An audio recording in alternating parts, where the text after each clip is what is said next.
Hi guys, it's me, ChazzaHD, and welcome to the 17th Grand Prix of 2025. And it is what is technically, you could argue, a European round of the season, and technically you could argue it's not. The Azerbaijan Grand Prix in or on the streets of Baku, here a couple of weeks after what is really the end of the European season, as we now enter the final few races of this 2025 season. Still plenty to be decided, and we could have a championship actually decided this weekend. More on that in a moment. But yeah, looking forward to this weekend. Baku last year was absolutely brilliant. Didn't need, safety cars to make for an exciting race. It was a genuinely naturally great race in Baku. And looking at the running so far in terms of the pace of certain teams and looking at also the weather conditions, it looks like we are in for maybe not as great of a weekend as we had last year, but a very interesting weekend nonetheless. And if you're wondering what I mean by the weather conditions, it's dry. It's going to be dry for qualifying. It's going to be dry for the race tomorrow, but it is very windy in Baku, especially today. Very windy in Baku.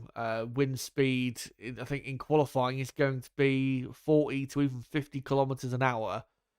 So yeah, that is going to be very challenging for the drivers, and it is a bit windy as well tomorrow. Not quite as bad, but still going to be a challenge for the drivers. So with that, and again, the order looking a bit more mixed up this weekend than expected, and we do have the three softest compounds this weekend in terms of the tyres that Pirelli have brought this weekend. Again, it should make for an interesting Grand Prix weekend in Baku, and we'll see, of course, ultimately who comes out on top. But of course, we'll get into the running so far and who's looking good, who isn't.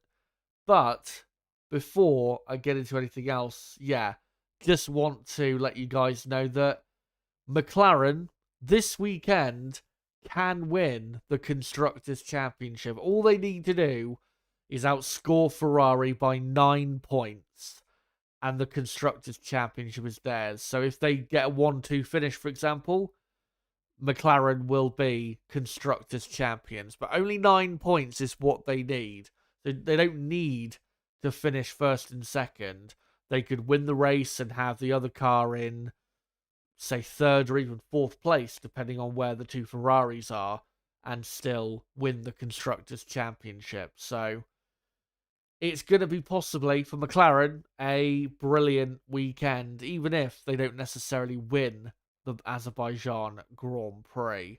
So we'll see whether McLaren can win the Constructors' Championship. It would be, if they win it this weekend, I'm pretty sure it'd be the earliest a Constructors' Championship has been won in quite a while, other than maybe Red Bull in 2023. I can't remember exactly when Red Bull won the Constructors' Championship that year. They may have won it a slight bit earlier, but other than that season, McLaren, if they were to win it this weekend, would be one of the earliest teams to win a Constructors' Championship in terms of the time of year.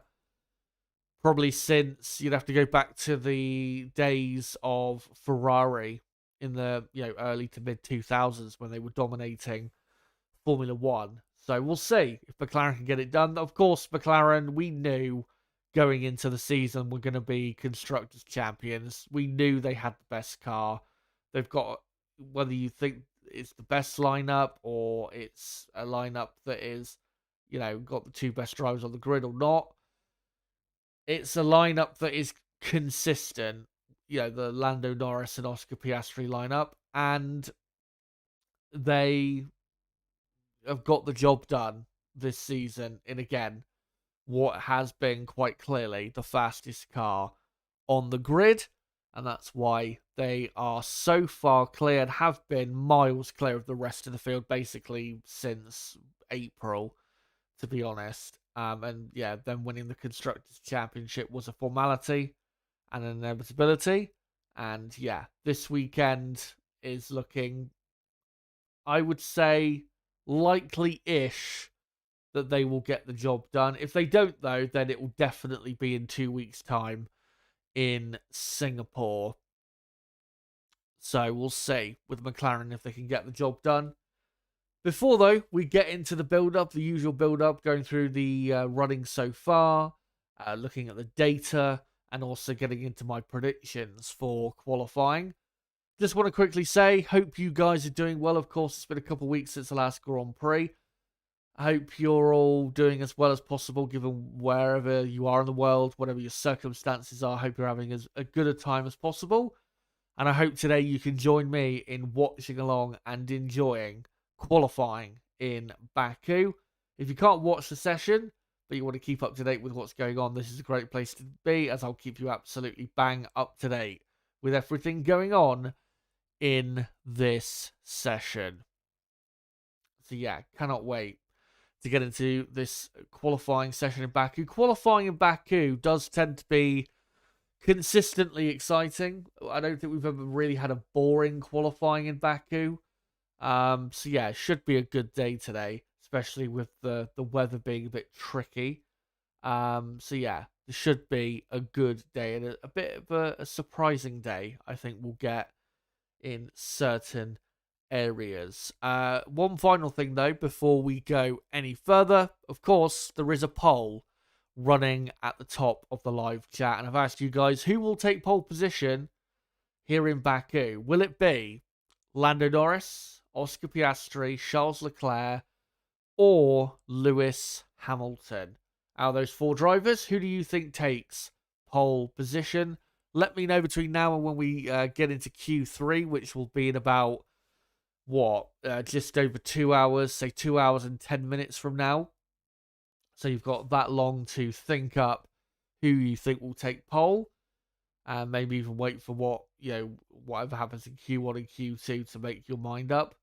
And yeah, let me know before that poll ends who you think takes pole position in Baku. A pole position that doesn't really, I won't say it doesn't really matter, but it doesn't, looking at the history of this Grand Prix, it definitely does not secure you the win. Because Ferrari have had pole in the last 4 races here in Baku. They took qualifying pole, because I know one of those years qualifying was on the Friday because of the whole sprint race rubbish. And yeah, Ferrari failed to win any of those races. So I think the last time pole position won the Azerbaijan Grand Prix was 2019 with Valtteri Bottas, who ended up finishing ahead of Lewis Hamilton in what was the last time that Mercedes won this Grand Prix, and that was 6 years ago, incredibly. So yeah, that is how long it's been since whoever started on pole ended up winning this Grand Prix, and we'll see who gets pole and whether they can translate it into victory this weekend. Of course, remember, I am also doing a race watch along tomorrow for what should be a decent Grand Prix in Baku, hopefully better than the last race at Monza, which was pretty disappointing. Anyway, let's get into the data from so far this weekend and look at the results of practice 2. And Ferrari, I knew would be quick to a degree in quali trim, but I did not think they would be this quick with both cars. They were first and second in practice 2 and pretty much half a second clear of the rest of the field. That is a very impressive pace. The strongest pace they have shown on a Friday, I think, for the whole season. Not just for the whole season, but by far for the whole season. They have not been anywhere near this quick over a Friday. They looked very, very good yesterday. Both, again, Ferrari cars looking good, which is good to see. And then the two Mercedes, again, half a second back. Mercedes looking, I would say, competitive, as I expected them to be. I thought they would be this weekend quite a bit stronger than they were at Monza. But half a second away from the Ferraris is surprising from Mercedes. And then Oliver Behrman in 5th place. Haas looking pretty quick, which is good to see. Oliver Behrman, though, we know from history, is very, very good at this circuit. In F2 a couple years ago, he won both the sprint race and the feature race and took pole position with a broken suspension. One of the most mental laps I've ever seen in motorsport with what he did in Baku. I'm pretty sure it was 2023 when he did that. It was just crazy what he did that weekend. And then last year, in one of the few races that he did, Behrman did actually race here in Baku last year. He stepped in for Kevin Magnussen, who had a race ban, and did finish in the points. I think he finished, if it was 9th or 10th. So watch out for Oliver Behrman, who's been in pretty decent form as of late. He's been close to points finishes, had obviously a really good points finish in Zandvoort a couple races ago. Yeah, he's been in decent form despite the crash with Carlos Sainz at the last Grand Prix. And clearly, at what is probably his best track, having a good time. Max Verstappen in 6th.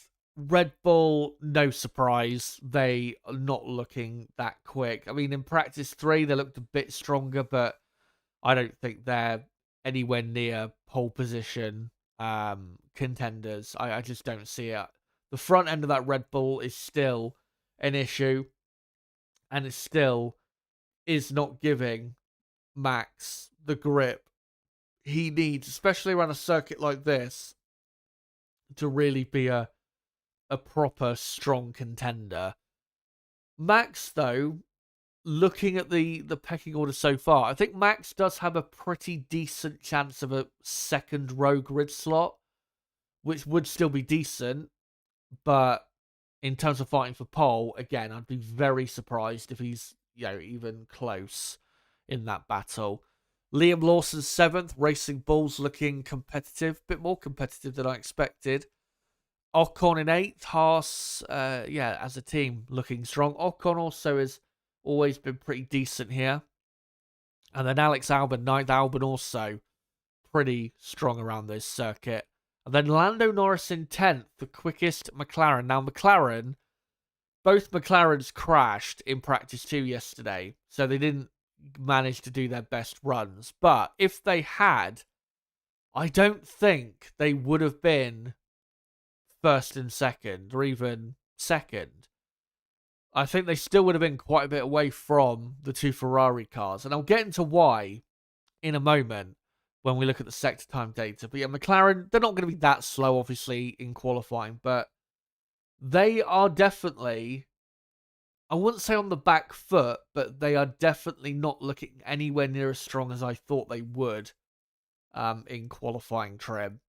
Again, in practice 3, they did top the session, but Ferrari did not do anywhere near their best lap times in practice 3 compared to what they did in practice 2. So Ferrari didn't quite show us what we know they have. So yeah, McLaren, again, on the back foot a bit, I think, coming into qualifying. And then with the rest of the field, Carlos Sainz splitting the McLarens, Piastri in 12th, and then you got Hadjar 13th, Tsunoda 14th, Bortoletto 15th, and then Gasly, Stroll, Hulkenberg, Alonso, and Colapinto. In terms of the bottom, say 2 or 3 teams, Sauber look to be quicker, I would say, than Alpine and Aston Martin. Aston Martin, I think, do have a bit more potential to show. I think they'll definitely get one car into Q2, but they're definitely not top 10 material from what I've seen so far. And then, yes, Sauber look okay, but also not top 10 material. They're lacking about 2 to 3 tenths of a second by the looks of it to be top 10 runners, at least in qualifying trim. And then Williams, through the corners, Williams look like they are probably maybe not the strongest midfield team, but they're very close to being that. And then you got obviously Haas in there, and then Racing Bulls have actually been doing pretty well with their top speed in their wing level, and have been, I'd say, quite efficient with that. So, in terms of the midfield, the fight to get into the top 10 and to get obviously the best positions they can, it is between Haas, Williams, and Racing Bulls. The other three midfield teams, Sauber, Alpine, Aston Martin, again, I think comfortably have not got the pace to make the top 10 and should be, in Q2 at best, those three teams. But let's get into the sector time data to really look at not only why Ferrari have been so quick so far, but where McLaren here and there have been dropping the time and where McLaren may be able to improve, let's say. So the first sector is, I'd say, half about the slow speed corners and half of it is about your top speed. Ferrari looking very quick in the first sector, half a tenth quicker than Mercedes, but then nearly 2 tenths quicker than Red Bull, and then quarter of a second quicker than McLaren. Now, McLaren, I think if they had done their best laps in practice yesterday, probably would have been a couple tenths of a second quicker than they were in the first sector, but that still wouldn't have put them on the same pace as Ferrari. So I do believe in the first sector that Ferrari are a few hundredths of a second quicker, and McLaren probably on the same pace as Mercedes in the first part of the lap. Red Bull, not really surprised that I'd say they're the slowest of the front four teams in the first sector, because their top speed is good but not great. And again, the front end of that Red Bull just not as good as the Ferrari, the Mercedes, and definitely nowhere near the McLaren. And then you got Haas, very strong in the first sector, tenth of a second, full tenth of a second quicker than Williams, another tenth of a second to Racing Bulls, and then you've got Aston Martin, Sauber, and Alpine. And you can already see quite a gap developing between Haas, Williams, Racing Bulls, and the other three midfield teams. Now, in terms of length, the middle sector is the longest part of the lap. And I would say it is the most important sector, not because it is the longest sector of the lap, but obviously the final sector is flat out, and you have to have good top speed and hopefully a bit of a tow or a slipstream from a car ahead to give you that extra maybe tenth or two to really make for a fantastic lap. But ultimately, especially if you're going to get pole position, the middle sector is really what makes your lap, makes or breaks your lap. And McLaren were the quickest in the middle sector, but Ferrari were only a few hundredths of a second behind. Now, with the middle sector from yesterday, were McLaren at their absolute best in the middle sector, or did they still have maybe 2 or 3 tenths to show? Or again, was this the absolute best McLaren could have done, and were they just not at their best in the first or final sector?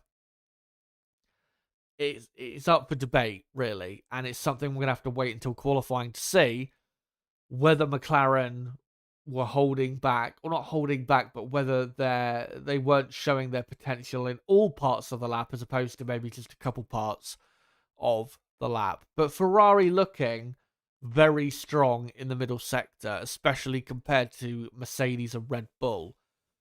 3 tenths of a second, the gap to those two teams. And yeah, Mercedes especially can improve in this part of the lap. I think Mercedes, if they can be a couple tenths of a second quicker in the middle sector, that might put Mercedes in a position to fight for maybe a front row if, say, George Russell really pulls out a great lap and has a bit of slipstream in that final sector. So Mercedes have got potential. I wouldn't say for pole position, but for something good, I think.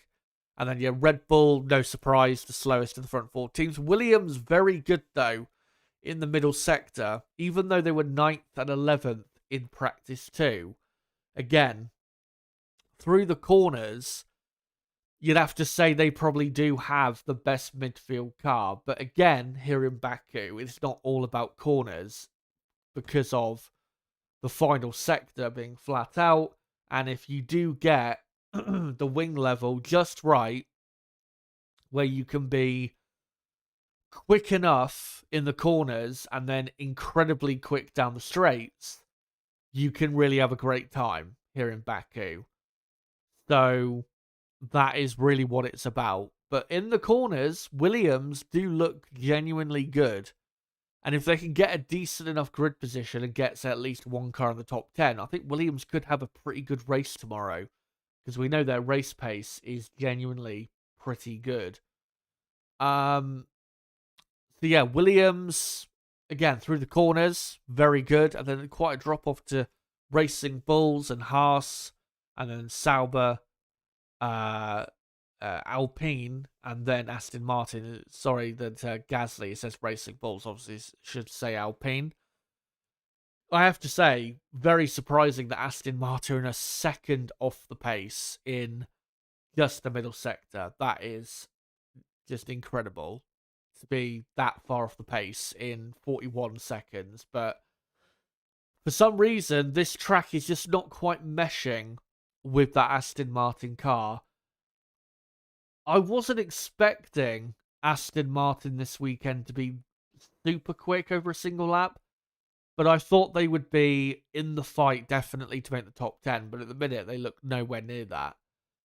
Because my expectation was that maybe they'd get a car into the top 10, and then in the race they would have a pretty strong race pace relative to, say, the midfield.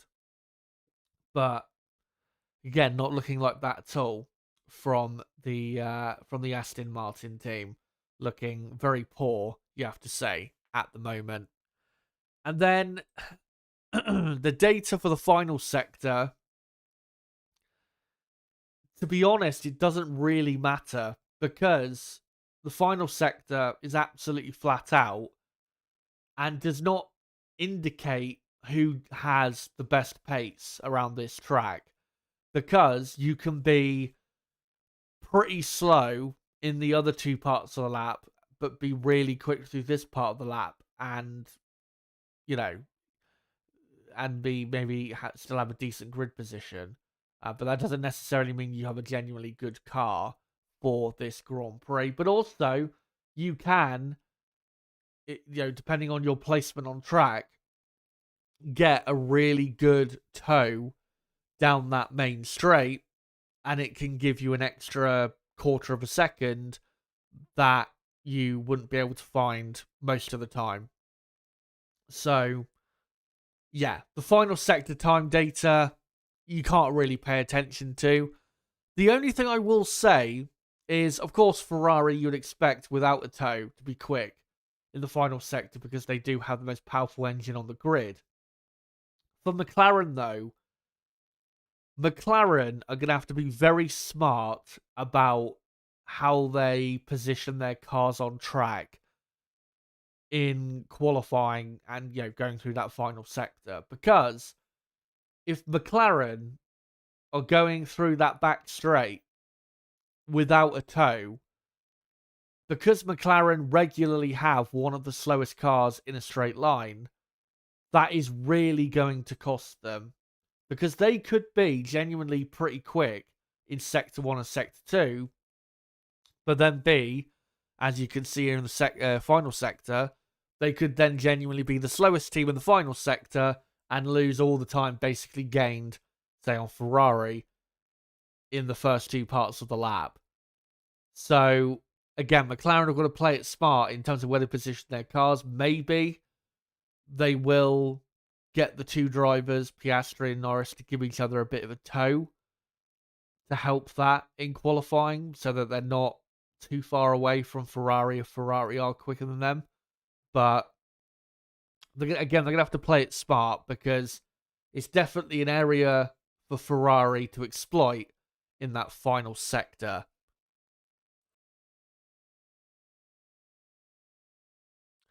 But that's the sector time data.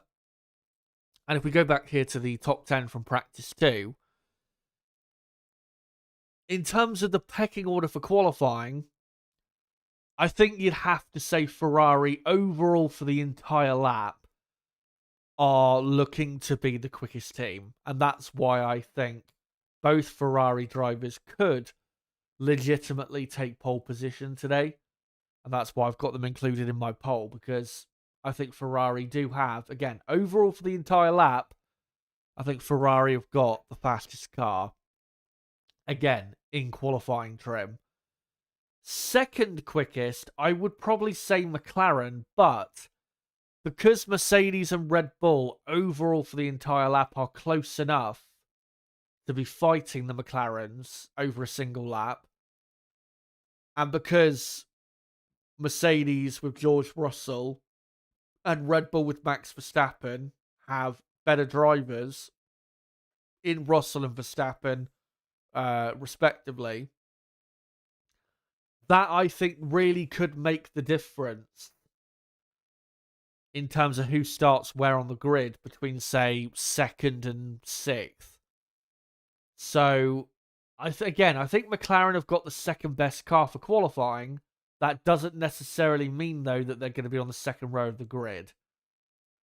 Because, again, I think it'll be pretty close with Mercedes and Red Bull. Third quickest, I would say, just behind McLaren, is Mercedes. And then fourth quickest, only just behind them, is Red Bull. I think it'll be pretty close. Pretty close between McLaren, Mercedes, and Red Bull. That is the real close battle I'm expecting. Ferrari, I think, will just be a bit too far ahead of the others to be caught in qualifying. And then after that, it's tough to say in terms of the midfield. I think overall for the lap, I would probably go Haas in 5th, and then probably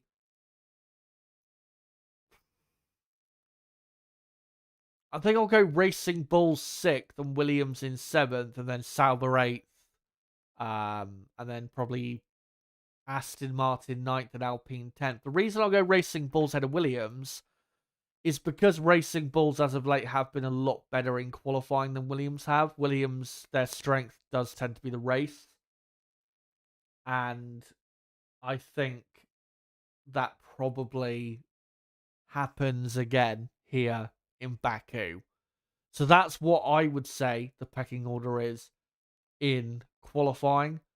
Whether that will actually, translate that way, of course, we will have to see. Once we get into the actual session, which begins in about 1 hour from now. Don't worry, I'll get the countdown back on screen soon enough. Just want to quickly show, though, my full and final qualifying prediction here in Baku. And it is a surprising one, which I am willing to put my neck on the line for. And I am going for a Ferrari front row. Leclerc on pole, Hamilton 2nd. That's what I'm going for. And then I'm going Russell 3rd, Verstappen 4th, and then the two McLarens 5th and 6th. Again, I think McLaren have a faster car than Mercedes and Red Bull, but because Norris and Piastri are not as good drivers as Russell and Verstappen, that's why I think they'll end up behind on the grid. Again, not because McLaren are slower, but because the two drivers are slower. And then Antonelli, I think, will be just behind in 7th place. And then 8th, I'm going Oliver Behrman, just ahead of the two Racing Bulls of Isaac Hadjar and Liam Lawson. So a surprising prediction I've gone for, but we've had some pretty surprising qualifying results here in the past I remember when Leclerc got pole here in 2021, 4 years ago, in a Ferrari car that had no business being on pole, yet he got it. You could even argue a couple of the other Ferrari poles in the last few years have been pretty surprising, given where Ferrari were at compared to the others. And I think we'll get another, say, surprise today. So let me know, guys, in the live chat or by voting in the poll, who do you think takes pole position? And in the live chat, make sure to comment, say your top 3, your top 5. How do you think it's going to play out in qualifying today? Let me know in the live chat and I'll get to your comments soon enough.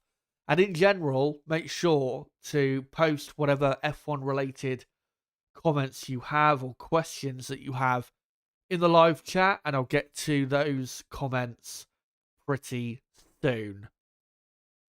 But let's come back to here and I'll get the timer back on screen as we have just under an hour to go until qualifying is underway in Baku. So let me just wait until the next minute ticks over. As the F2 race, by the way, the sprint race in Baku for the F2 has nearly finished. Most of the race has been under a safety car. There you go, 58 minutes to go. But looks like Dino Beganovic, who is a Ferrari Academy driver, looks like he's going to win dominantly ahead of the rest of the field. So, yeah, we'll see if or who will join him on the podium, because it looks like that's still a close fight. But, yeah, we've still got another hour or so to go until qualifying begins. And before we go any further, just want to say make sure to subscribe for more content like this, because we do qualifying and race watch-alongs for most Grand Prix on the calendar. And obviously, this is when we do the watch-alongs, the place to be to keep up to date with everything going on. So make sure to subscribe to the channel for more content like this. Bottom right of the screen, you can do it right there. And as well, smash the like button. It does help, obviously, the algorithm, but it helps show me that you guys enjoy the content. And if you want to just support the channel in general, make sure to smash that like button. We are currently on 12 likes, so let's try and get up to 25 plus likes if we can in the next half an hour. That'd be great if we could do that. But for the next 30 to 40 minutes, I think I'm going to just come to you guys in the chat, see what you guys have to say ahead of this session. Just readjusting myself a second. Quickly, though, before I read any comments in the chat, I do have a quick channel update to do. Obviously, I like to do these little channel updates at every Grand Prix, especially when there's a 2-week break or more. So you may have seen I uploaded 2 recorded videos since the last Grand Prix. Those 2 recorded videos are in the live chat. One of them is me talking about how Red Bull failed Max Verstappen in 2025. And the other one is about how, in my view, it's time for Lewis Hamilton to retire from Formula 1. If you haven't seen those videos yet, make sure to go to them. Again, links are in the description. And yeah, make sure to go and watch those videos if you have not already. But what I wanted to update you guys about is, yeah, those 2 recorded videos will be the last recorded videos on the channel for quite a bit. When I say quite a bit, I'm talking for the next probably 6 to 10 weeks. Those will be the last, say, recorded videos on the channel. The only content, really, that I'm going to be uploading on the channel between, say, now and, say, between now and the middle of November, or even say maybe not the middle of November, let's say the end of November, which is what, say 10 weeks away.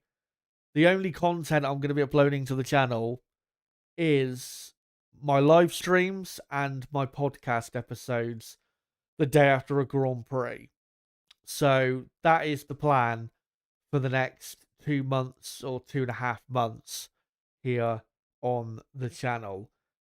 And then once we get into December, there will start to be some recorded videos on the channel because, of course, the Formula One season finishes on December the 6th or 7th or something like that.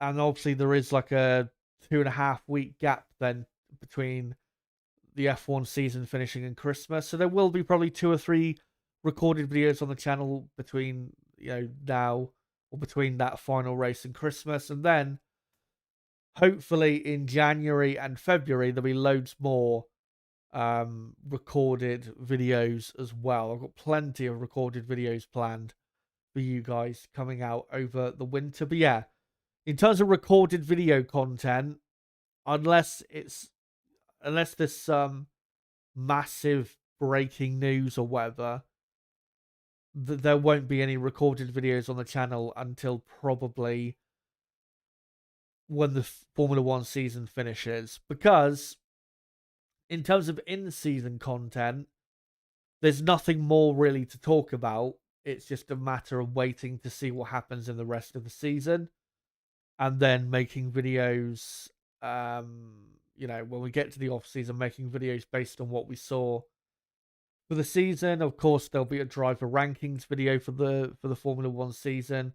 I'll probably make a video on whoever wins the World Championship, and so on and so forth. But yeah, in terms of content between now and, say, the end of the Formula One season, the only content on the channel will be the live streams covering, the Grand Prix, and the podcasts, obviously coming out the day after. And the reason that is the case is because next week, not even next week, on Monday, technically, I start my masters for screenwriting. And obviously that is going to be my number one focus pretty much between, say, next week and Christmas, because the first module is 12 weeks long and finishes, I think, just before Christmas. So that will be my main focus. Again, doesn't mean I won't be doing content on the channel. I will. It will still be, regular enough, and I will make sure to get videos done ahead of time for when we get to the off season. But yeah, that is the main focus for me pretty much from now until, say, a week before Christmas, is uni. And making sure I start my masters well. It's a 2-year course, online course, and I obviously really want to start well and get that momentum going early, because I've noticed with uni that if you start well, you tend to do well overall. If you don't start well, you're always playing catch up, and you'll always only do so well. You won't be able to maximize your potential if you don't start well. You have to start well, really, with university to really not just do well, but to maximize what your potential result should be. So yeah, that's obviously a big aim of mine in the next few weeks, is to make sure I start the new course well, and we'll see how it goes. Obviously, I'll let you guys know if I do well or not. But yeah, that is the plan for the channel between now and, say, the middle of December, which is in just under 3 months from now. And another thing I can announce is that obviously today I'm doing a qualifying watch along. Tomorrow I will be live for the race, and Niblo, my co-commentator, will be joining me for the Azerbaijan Grand Prix. But tomorrow's race watch-along will be the last race watch-along on the channel until the US Grand Prix, which is in a month from now. For the Singapore race, there will not be a race watch-along. Even if it's a wet race, there will not be a race watch-along for Singapore. For Singapore, I'm only going to do a qualifying stream that weekend. So, yeah. And also, there won't be a race watch-along for the Mexican Grand Prix either. So, after this weekend, for the next 3 races after this weekend, which is Singapore, US Grand Prix, and Mexico, there'll only be a race watch-along for one of those 3, which again will be the US Grand Prix. But if the championship fight goes down to the final race, I will then be doing a race watch-along for the final 4 races, which would be Brazil, Vegas, Qatar, and of course Abu Dhabi. So there will still be plenty of race watch-alongs between now and the end of the season. If the championship fight goes down to the final race, then you're looking at, 6 more race watch-alongs out of the final 8 races, which is still plenty.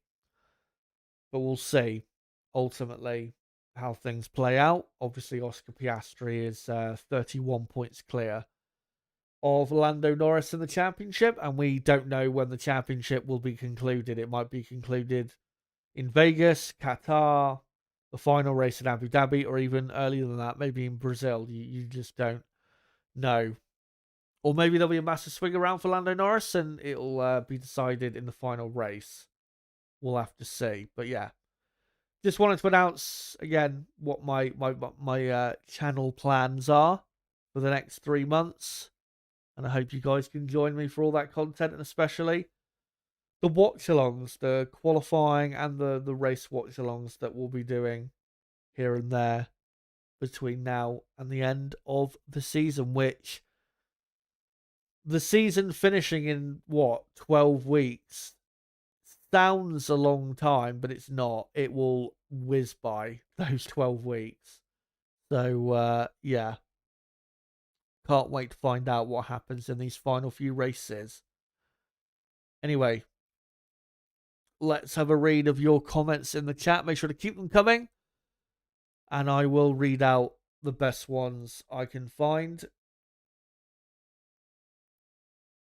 And we'll start with a comment that was posted before I started streaming from Charles Stride, and it's a prediction where he says Lando will take pole position, or Max and Charles first, second, and third, and then Oscar. And then he says, I don't think he's going to win the race. He keeps everyone guessing, keeping people on tip of their toes. Very unpredictable.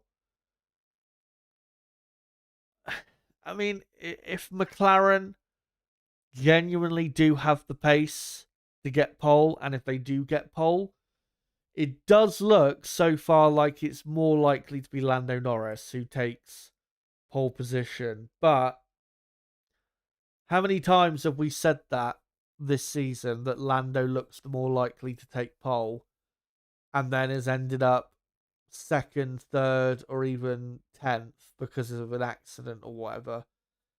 And of course, here in Baku, an accident in qualifying is very common.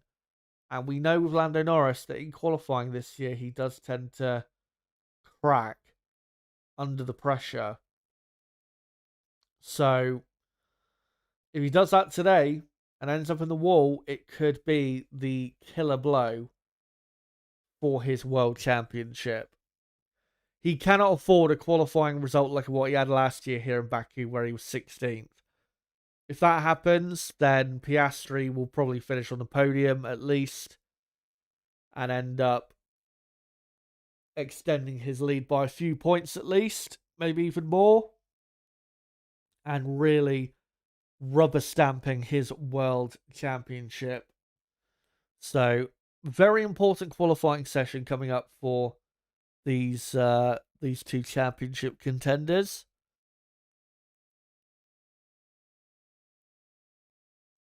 Hello to Astro, who says yo Tazza and regulars. Really hoping Aussie Oscar has a much better weekend this time. Yeah, the last Grand Prix at Monza was not quite what we were expecting from Oscar, but it was still a decent result considering that Max was just way too quick. You know, obviously we've talked about the whole controversy with the, Oscar letting Lando through at the end to be fair to him and all of that. But if you take that out of the equation, I think Oscar did the best he could really at Monza. I don't think you could really sit there and say that he underperformed. But we'll see what he can do here at a Grand Prix where last year he took his second win of his Formula One career. And it was the win he had here in Baku last year, I think still you could say is the best win of his career. It was unbelievable. The overtake and then hanging on ahead of Leclerc like he did. It was a super, super race win. And if he was to win this Grand Prix this weekend, it would be a massive one for him in trying to secure his first world championship. Remember, he is 31 points clear with 8 races to go, plus I think a couple more sprint races. And those 2 sprint races, by the way, are I think USA and Brazil. There might be another one in Qatar, I'm not quite sure. But yeah. A win this weekend, even if Lando finishes second, a win this weekend would be a really big one for him. At the moment, though, with Oscar, with him being 31 points clear, he's in a good position, obviously, but not just because he's 31 points clear. He's also in a good position because he's in a position where he doesn't need necessarily to win this weekend or even the next Grand Prix in Singapore.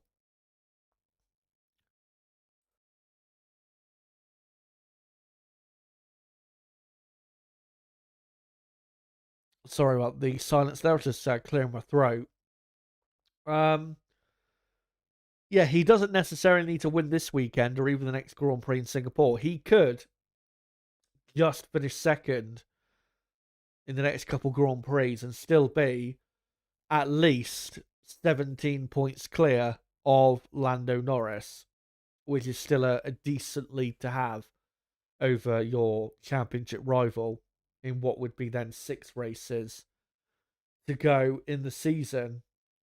So Oscar just needs to remain consistent and keep doing what he's been doing this season, which is delivering the best result he really could have got in a Grand Prix, and he will end up being the world champion. I'm pretty sure of it. I mean, this weekend maybe McLaren won't have pace to win.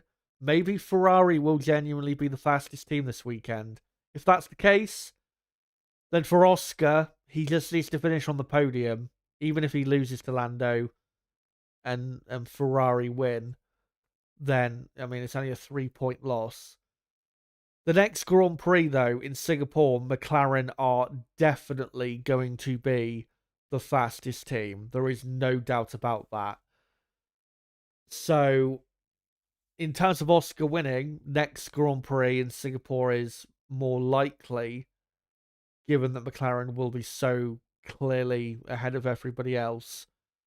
But we know that Lando at street circuits does tend to be faster than Oscar. That's just how it's played out between those two in the last couple years or so. So, yeah, Oscar, like I said, doesn't need to win the next couple races. looking at the remaining races, if we forget the sprint races and just look at the races, again, 8 races to go. Oscar only needs really to win probably at most half of those races to win the world championship. Let's say Oscar doesn't have a DNF between now and the end of the season. If he wins half of those races and finishes second in the other half, and Lando wins all those races where Oscar finishes second, then Oscar would win the championship in Qatar.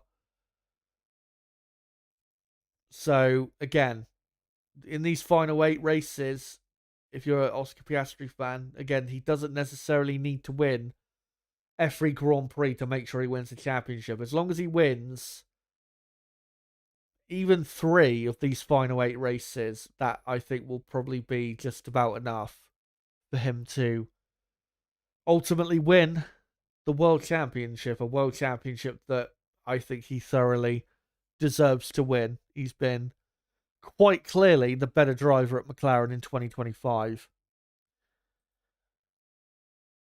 Right, let's find some other comments.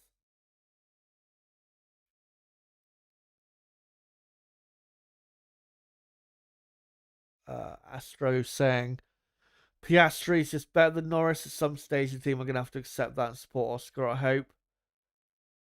Well, once he wins the championship, Piastri, you'd hope at that point that they would accept it, because it does still feel, especially after the last Grand Prix and the whole controversy behind it, it does still feel quite a bit like Lando Norris's team, which shouldn't be the case, because again, Lando has not really shown this season why he deserves that. If you're gonna be in a position where you're driving for a front running team and you want to be the man for that team, you've got to be consistently on it, 95% of the time. And Lando is not. So, yeah, you'd hope that Piastri would get a much better footing within McLaren if he does win the championship, or when maybe you could say he wins the championship. But it was disappointing to see what we saw at Monza with him letting Lando through. I think almost everyone in the F1 community agrees that he should not have let him through. Oscar has his reasons, saying that, he's not going to go against the team because he will need their help in the future. Maybe it will pay him back in the future, we'll see, but I'd be very surprised if he does it again. If a situation like that was to present itself at McLaren for whatever reason. Herman the Tosser, good to see you. Says hello, Chazza in chat. It is dear Herman here, as you can see once again on one of your live qualification commentaries. Good to see you. Good to see Turbo Power as well, saying I'm hoping the championship goes down to the final race. I am as well, but my hope for that has died down quite a bit in the last couple weeks or so. Really, because of what happened at Zandvoort. If Lando had not had that DNF, then the championship lead would only be 13 points for Piastri. I still think Piastri would win the championship even if Lando had those extra 18 points right now, but yeah. What do you call it? With that DNF, unless Oscar has some sort of issue or race where he barely scores a point or doesn't score points at all, it means the championship is looking more likely to be decided in either Las Vegas or Qatar than it is going into the final race, based on the form that we have seen this season.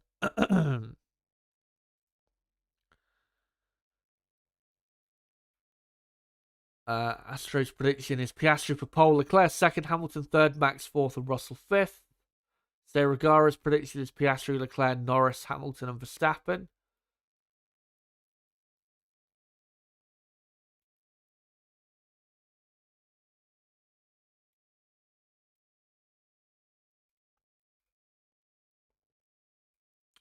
Let me see if I can find any other comments. Herman saying I think Hamilton's looking to joining the circus. Nello Angelo, good to see you, says, good luck on your Masters, Chazza. Thank you very much. I'm very much looking forward to it. I'm a lot better prepared for this course than the other two courses that I did in the last 3 years. But yeah, I'm very much looking forward to it. Can't wait to get started and hopefully get the degree. And then hopefully, if I get the degree, I will then, be able to transition into some employment, obviously, in regards to the writing sphere. But we'll see. Again, another couple years until the course finishes. The course, I think, officially finishes in early September of 2027. And I'll be almost 30 years old by then. And that's another thing I kind of want to announce is, obviously in the past, it has been maybe less certain in terms of, how long I was going to continue doing content on this channel, because there might come a time, and I said this a few years ago, there may come a time in the future where because of work or because of, whatever career I might have IRL, I might not be able to do this anymore or anywhere near as much. One thing I can safely say is that because I'm doing a Masters for another 2 years, I will still be doing this channel, say on a full-time basis like I have been. I will still be doing that until at least the end of 2027. So next season and 2027 will be definitely covered on the channel. No doubt about that. You don't have to worry about that. In terms of 2028 though and beyond, again, it depends on what type of employment I get or whether I have a career launch or whatever. So we'll see when we get to that point. But definitely will be continuing full-time with the channel for the next 2.5 years. No doubt about that. But make sure to keep your comments coming, because I will read out some more comments in a moment.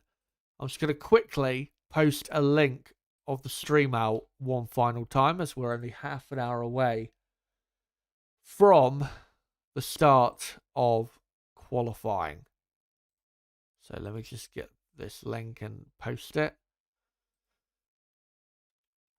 Come join us here.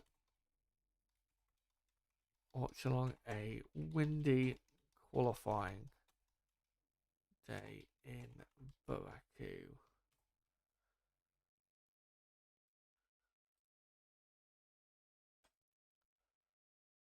And there you go. So hopefully we'll get some more people joining soon enough. Jan3 says, go George and Kimi. Clearly a Mercedes fan.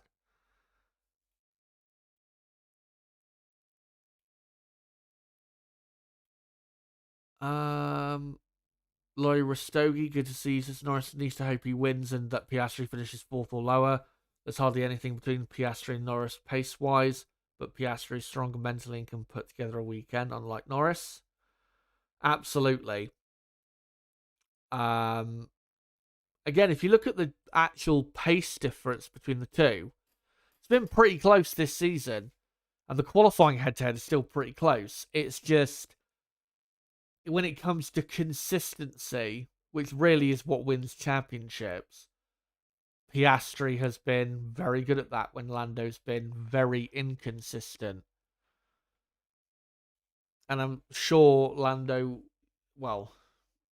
let me rephrase that. Lando should theoretically learn his lesson that pace is not the only thing you need to win a championship. You need, most importantly, consistency of performance.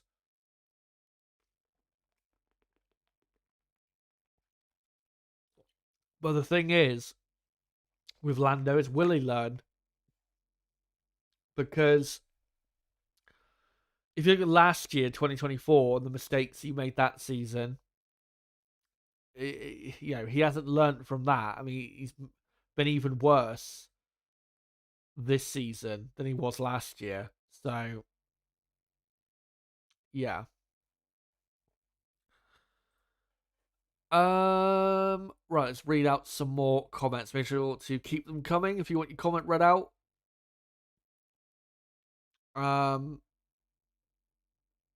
Looney Classic saying, in equal machinery right now, I would still pick Lewis to beat Alonso. Alonso is made to look better than he is because of Stroll.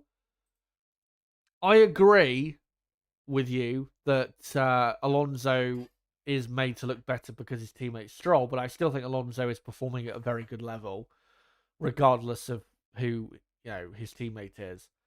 Is Alonso one of the top 5 drivers on the grid? I think at this point you'd have to say probably not, but he's easily top 10. It is Fernando. And in regards, by the way, to Laurie Rostoghi's earlier comment about what Lando needs, if you're looking at the final 8 races, Lando needs to take what? How many race wins does he need? He needs to win at least 5 of these final 8 races to have a proper chance. And even if he won 5 of the final 8 races, that might still not be enough. If Piastri then won the other 3 that Lando doesn't win. So, I mean, do we here really believe that Lando Norris can win 5 of the final 8 races? I don't think a lot of us do. And maybe he can win 3 of the final 8, maybe 4 at an absolute push, but 5 out of 8 or even more than that, I think is probably just a bit too far for him, given what we know he will perform like, with his inconsistency, his mental weakness in competition. And then, that's not accounting for Leclerc, maybe winning this weekend or maybe winning another Grand Prix this season. Maybe Max winning another Grand Prix this season, which could scupper things for him. And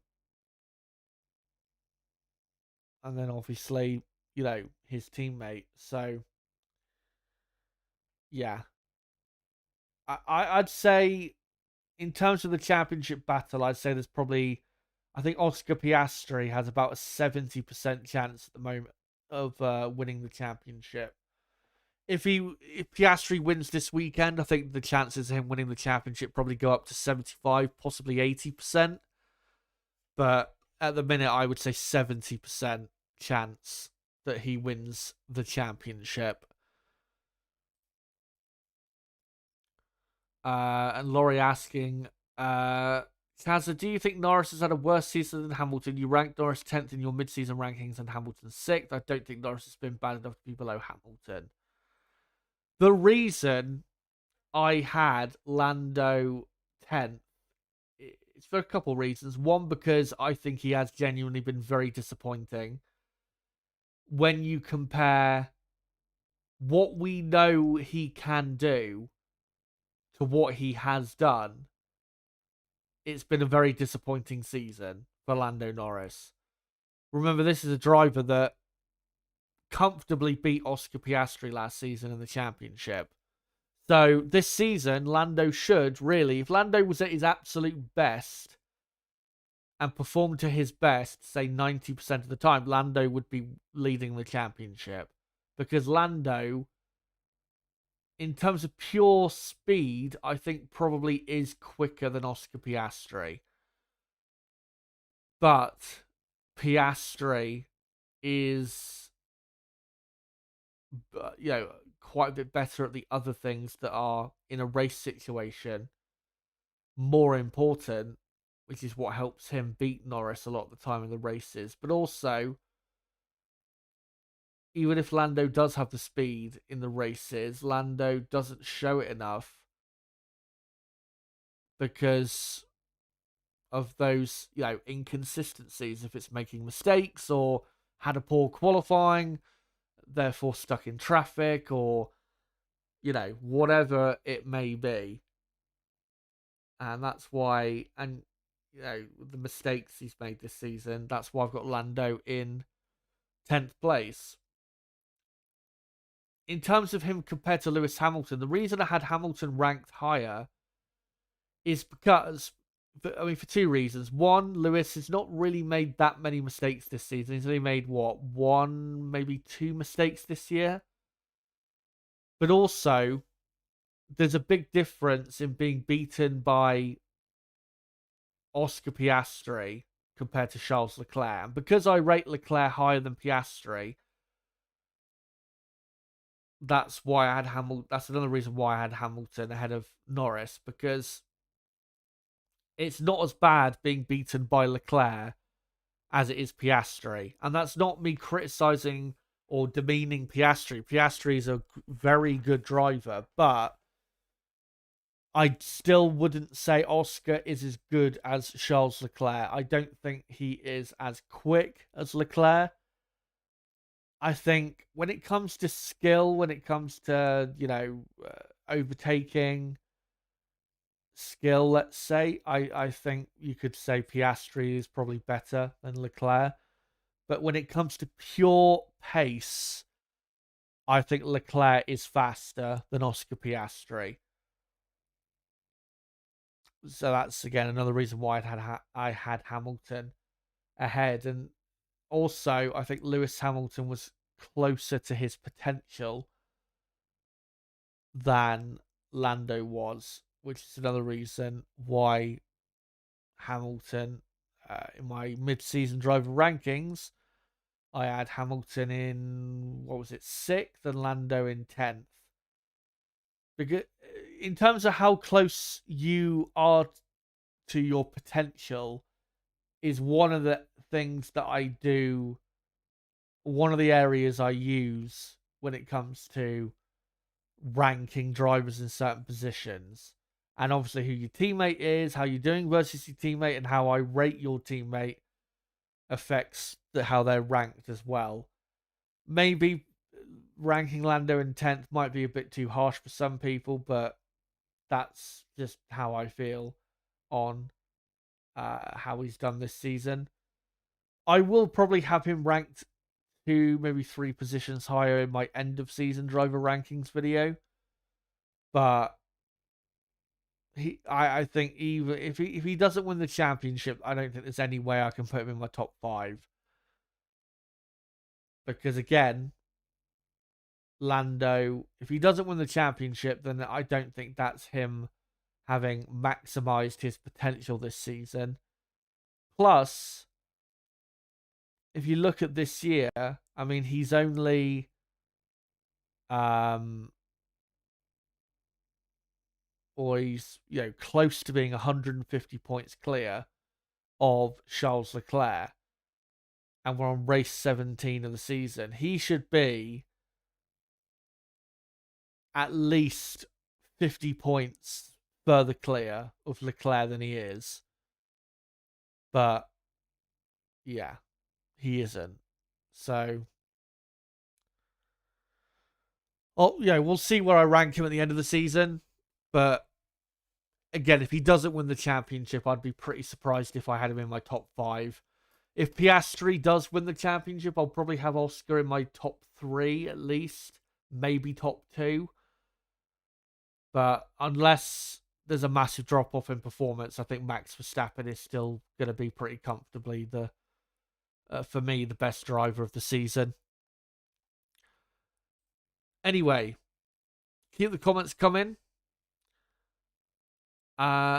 Crawford Good to see you, and also good to see Brabham. Hello to you. Crawford saying, I feel like you underrate Oscar and that you don't realise he is a Leclerc level talent who has massively improved in the last 12 months. Is he as good as Leclerc now? No chance in hell, but still. Well, if you're saying he's a Leclerc level talent, then I mean, if you're saying that, then he should be then theoretically as good as Leclerc, because right now Oscar is performing at the best level that he can.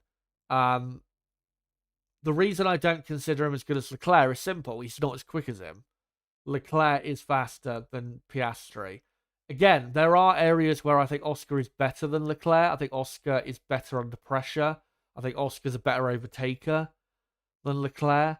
But if you put Leclerc and Piastri in the same car, I think Leclerc wins that battle.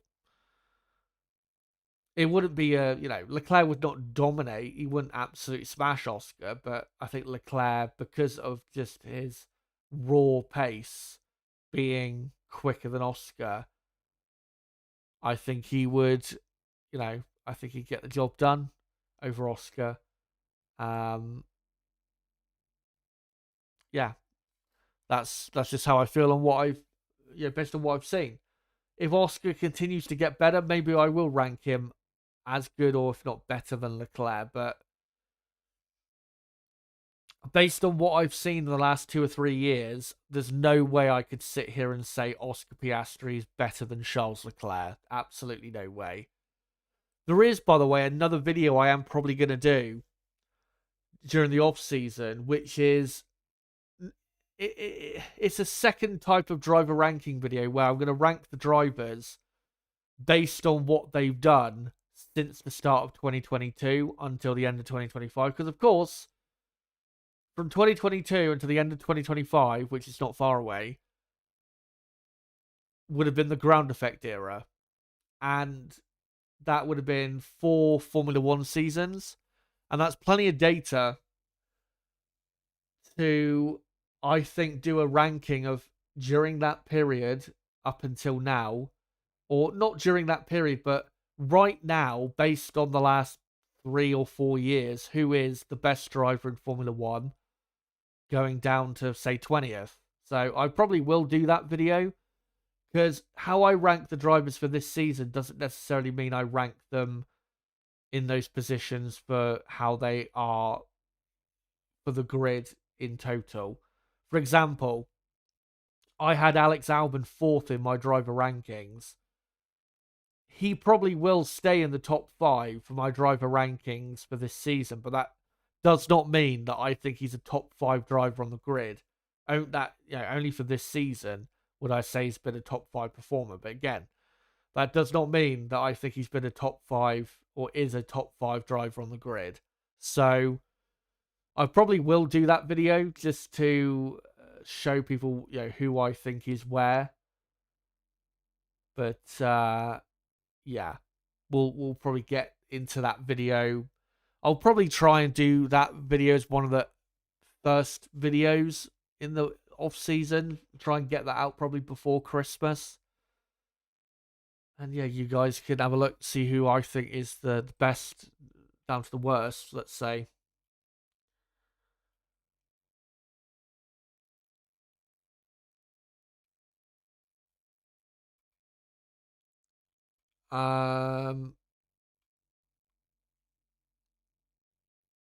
Astro asking, what more can Oscar do then, Chazzy, to get your number 1 ranking if he wins the title and makes no more mistakes and wins most of the remaining races?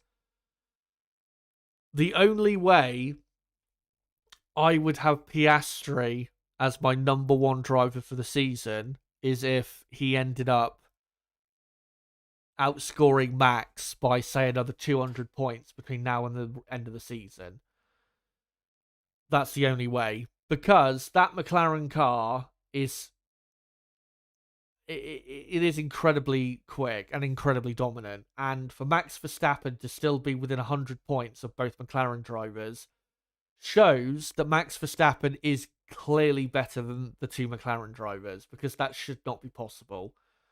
And it's not necessarily because Piastri hasn't been good enough. It's mostly because Max is Max. But yeah, the absolute highest I'm going to have Piastri ranked for this season is second, but that depends on what he does for the rest of the season compared to Verstappen and Russell. If Piastri wins the championship, I'll definitely have him ranked at least third, like I did for my mid-season rankings. But unless he wins every race remaining and wins them in like dominant style, then yeah, I'm not going to have him ranked number one. Just because you win the championship doesn't mean you were the best driver in that season.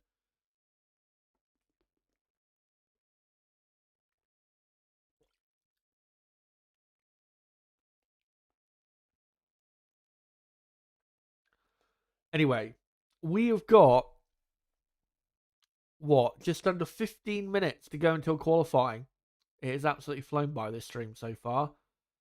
One thing we're going to do, keep your comments coming, but one thing I'm going to do quickly for a few minutes is do a quick roundup of the teams and where I expect them to be going into qualifying, and then I'll do a quick reminder of what my qualifying predictions are, and then read out some final comments, and then get into the session itself.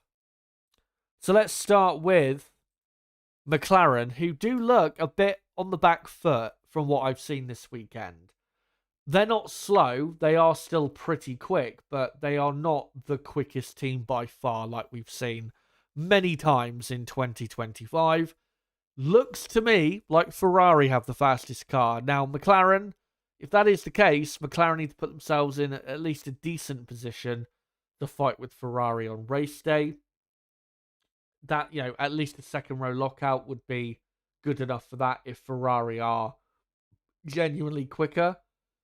But maybe McLaren have a lot more pace in the bag compared to what they've shown on Friday. I think they've definitely got quite a bit more pace, but whether it's enough to be on pole, we're going to have to wait and see in qualifying. That is an unknown in regards to McLaren.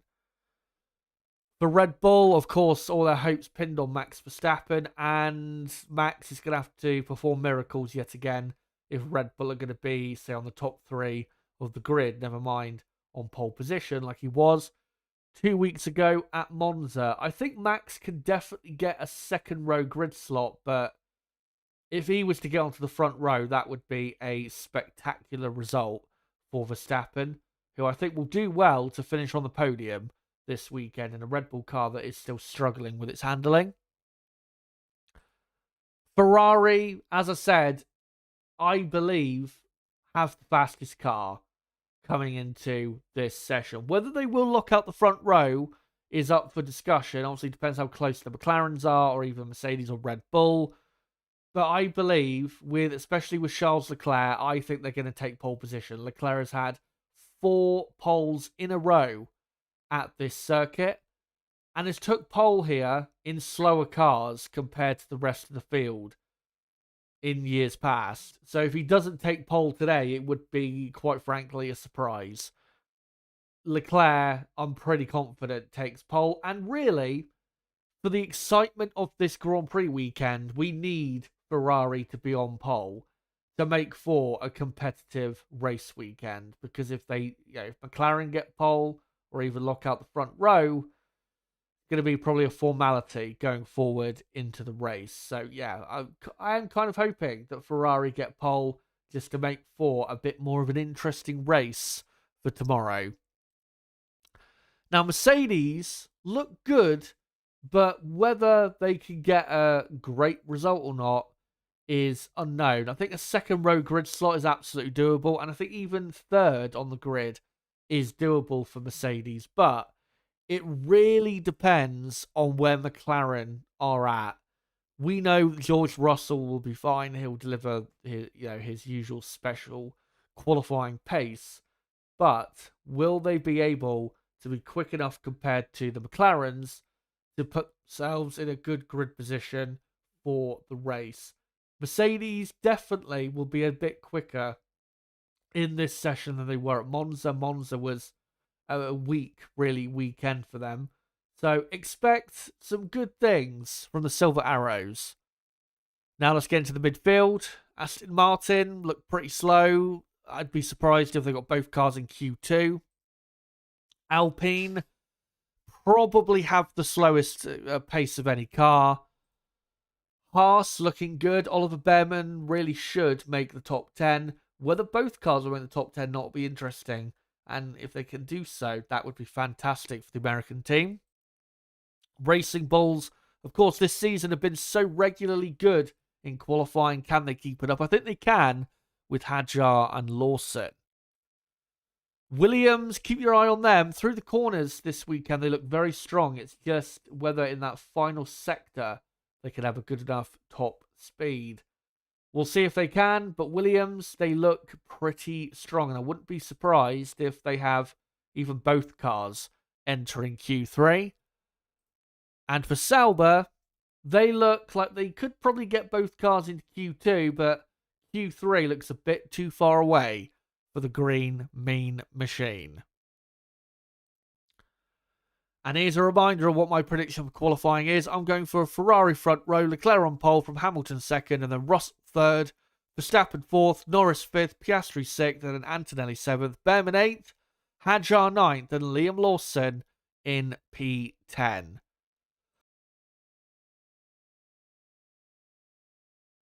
But we have less than 10 minutes to go, guys, until qualifying gets underway in Baku. And in fact, we have 8 minutes to go. Cannot wait to see what we will end up seeing in this session. Let's see. Laurie Rastogi saying, I think Russell and Leclerc maximised their cars more than Piastri. Russell, yes. Leclerc, not all the time, I would say, with Leclerc, which is why I'd probably, for this season, have Piastri ahead of him. But Russell, definitely.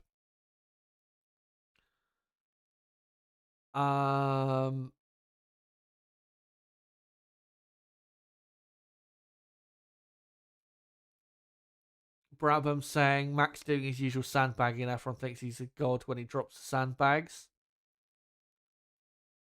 Maybe that's the case, but I think I just don't think the Red Bull car is good this weekend. We know the front end of that Red Bull is bad. We've seen it so many times this season, and this is one of the worst tracks for cars that don't have good front ends.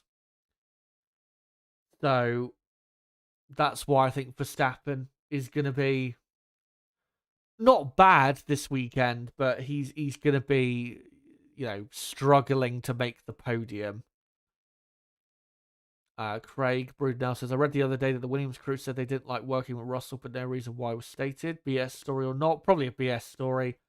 I think, they got on absolutely fine with each other. Maybe the working relationship with Albon is probably, you could say, better, but that's not necessarily because it was bad with Russell.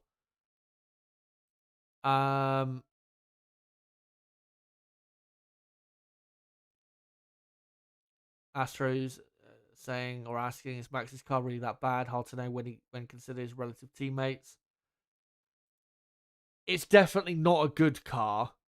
I mean, yes, Tsunoda has underperformed this season, but it's not a good car. Let's be honest. It is not and it's not even close to being a championship-winning car. It really is not. And in general, this weekend, I would say it's a car that will struggle to make the top 3. That's not to say he won't make the top 3, but I think it will struggle to.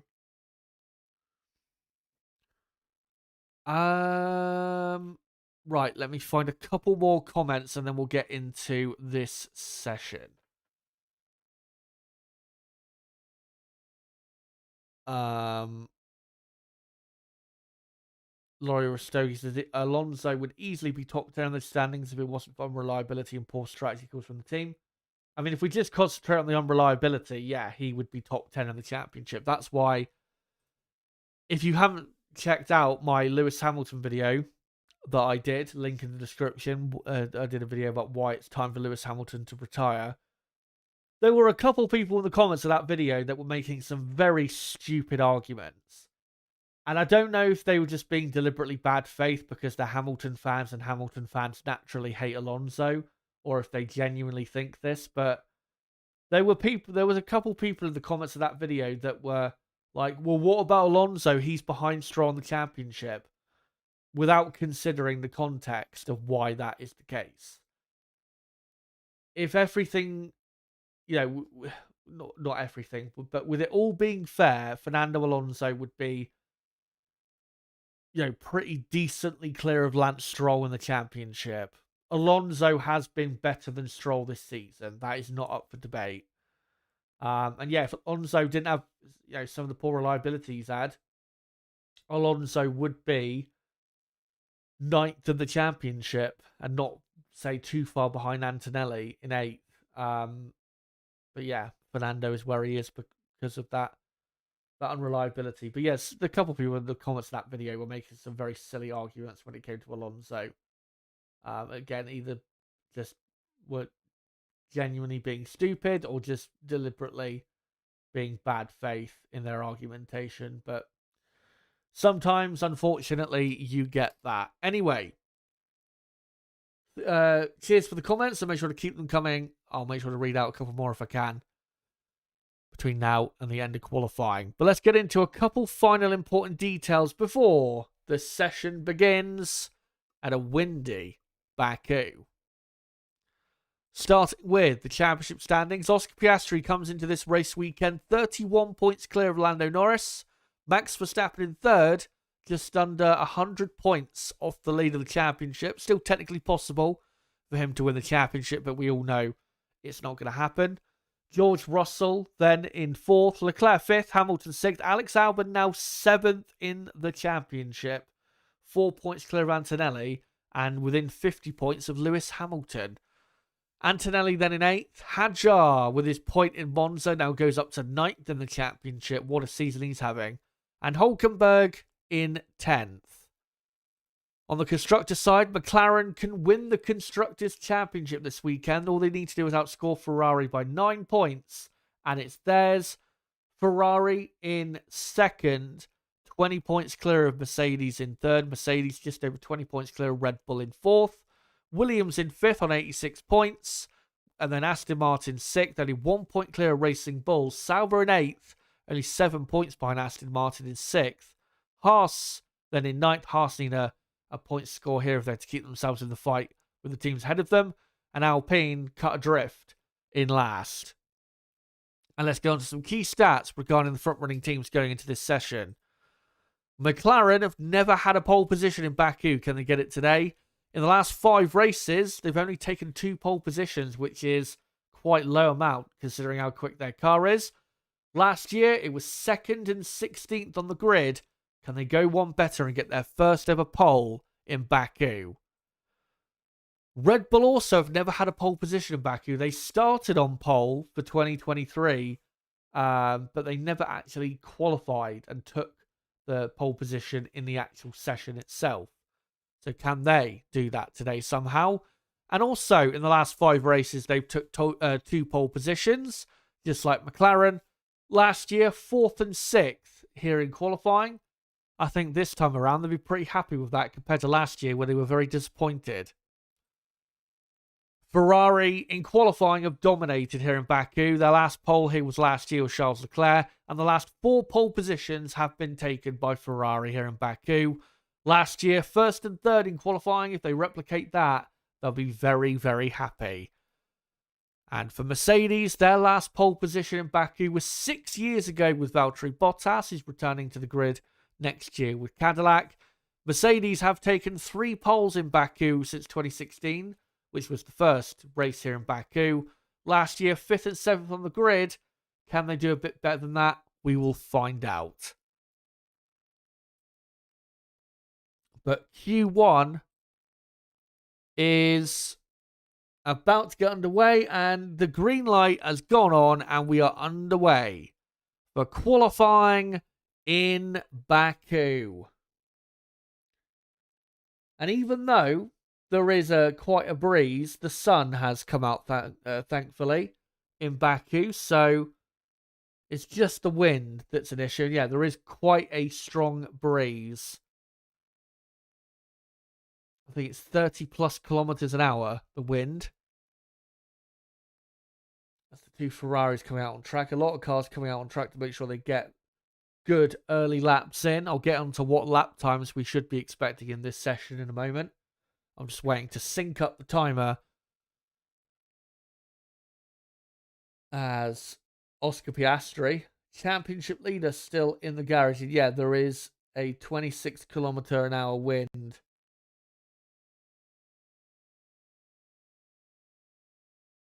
And there, oh no, I've got it wrong. I've forgot to put the right countdown on. So I'll have to sync it up at the 16-minute mark, as they're actually waiting to put a new front wing on Piastri's car. So clearly setup change there, wanting maybe a bit more bite on the front end. Again, front end grip here in Baku is so important. You don't really have to have a good rear end of your car to be quick here in Baku. If the front end is good and you've got good straight line speed, that's all that really matters.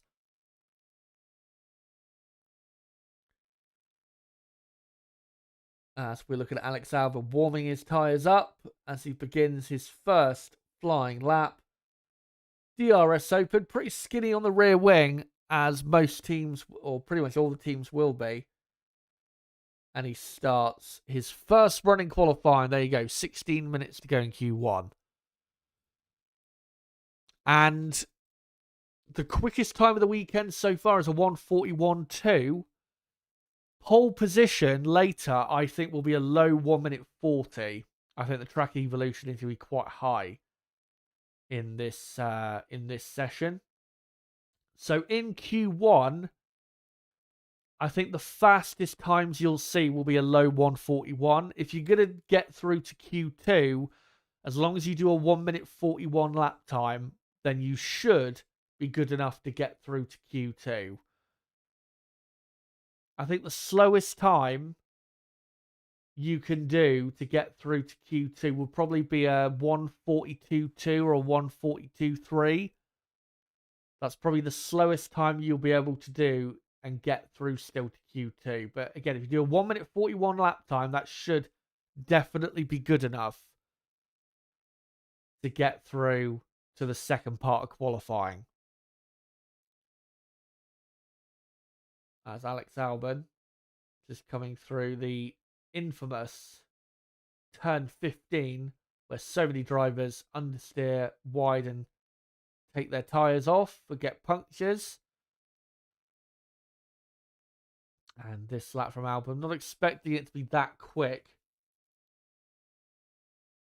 but we'll see what the lap time is anyway.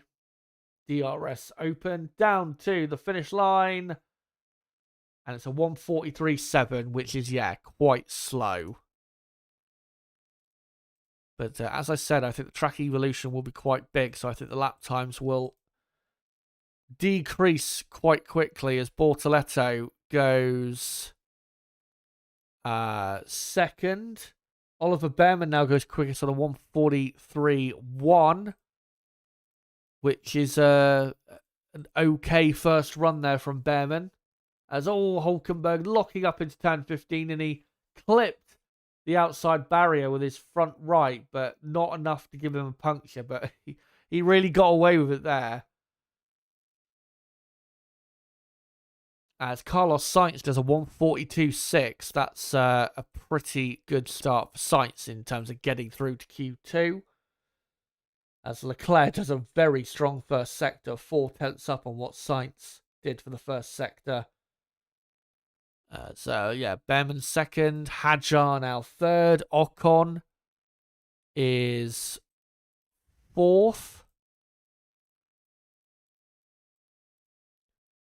As Liam Lawson on a 1:42.4 goes quickest. That's a very strong run there from Lawson to start off, as Alonso goes third, half a second. away from Lawson. And then Behrman, Hadjar, Ocon, Stroll. As Leclerc here is going to do a 141 straight out of the box. As Tsunoda goes third on medium tyres, interestingly. Remember, 3 softest compounds have been brought here. Lando Norris also out there on mediums. So looking to save a set of tyres quite possibly. As Leclerc comes to the line. Loses quite a bit of pace in the final sector compared to Lawson. But a 141.9, that is a very good lap to start qualifying. And immediately Ferrari with a good pace. As Lando Norris second on mediums. That's a good run from Lando as well on that tyre. The mediums should be around half a second slower than the soft.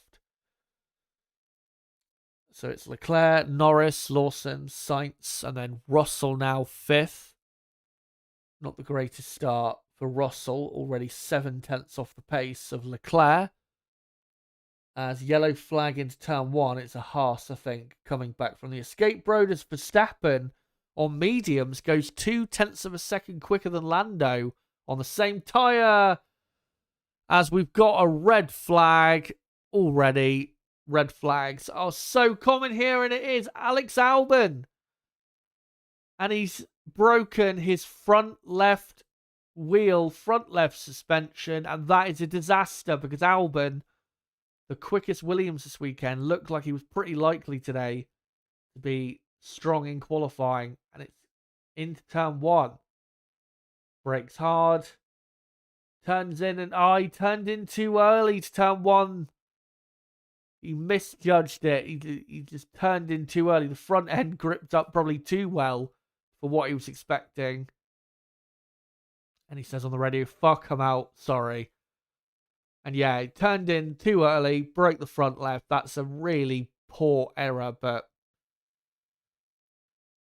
a lot of people make errors around this circuit. But yeah, that's a red flag with 11.5 minutes to go.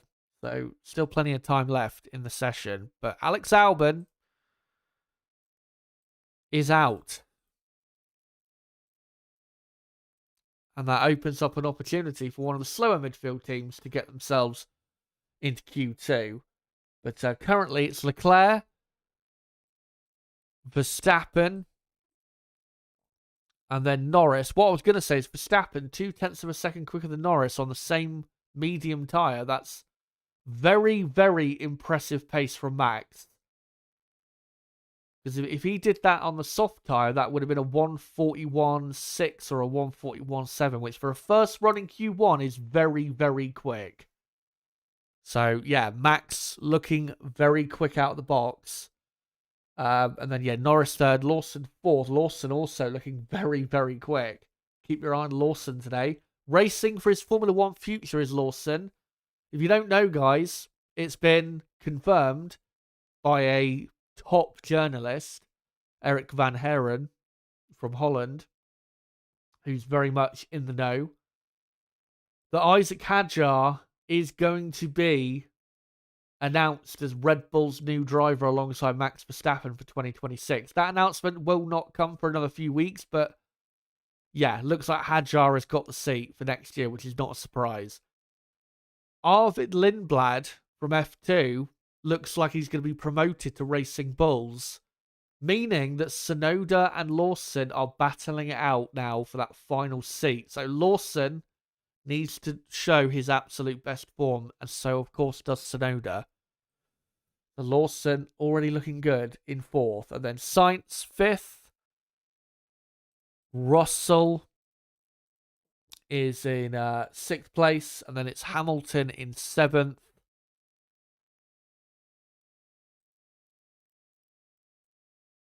And then Tsunoda, Alonso, Behrman, and then Hadjar, Ocon, Stroll, and Gasly.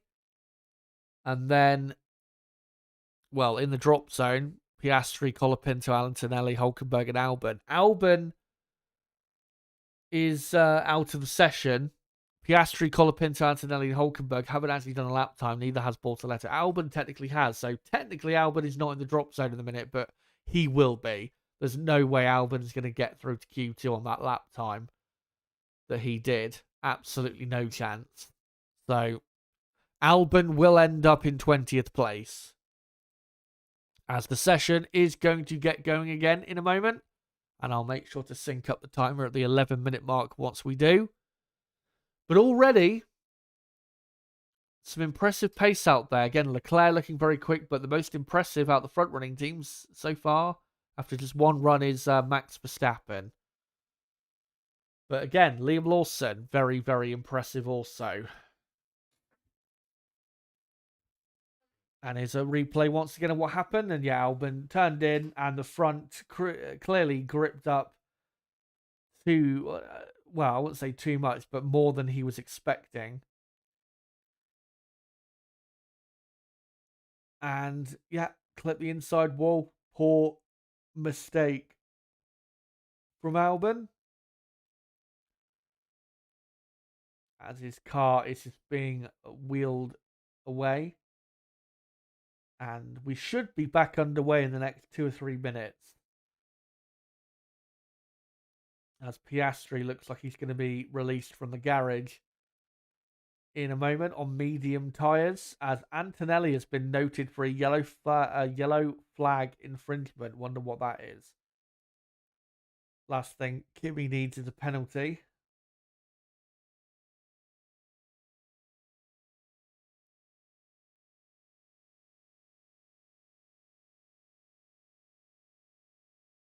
As Max Verstappen we're looking at in the garage. Can Max somehow deliver another surprise today? We will find out, as quite a few cars, a lot of cars, now queuing up at the exit of the pit lane, as Q1 will resume in about 2.5 minutes from now.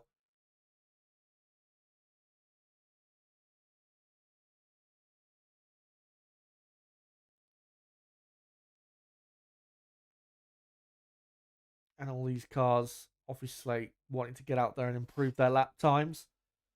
As I said, if you do a 141 lap time, that should easily be good enough to get you into Q2. So that's what we need to look out for lap time wise. By the way, before we go any further in Q1, make sure to smash the like button. We're on 37 likes, just over a couple hundred watching. Let's try and get up to 50 plus likes if we can. That'd be great if we could do that. Yeah, be great if you guys want to support the channel. That's a great way where you guys can do that.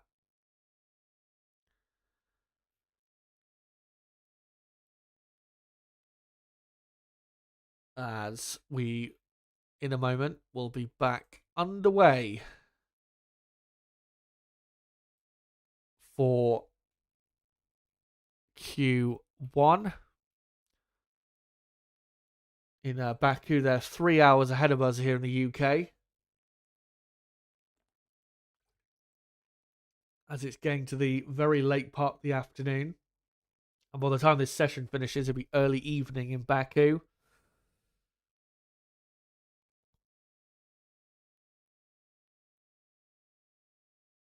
As we're looking at the visor cam on the broadcast of Charles Leclerc, man who has dominated here in qualifying, but somehow still does not have a race win in Baku.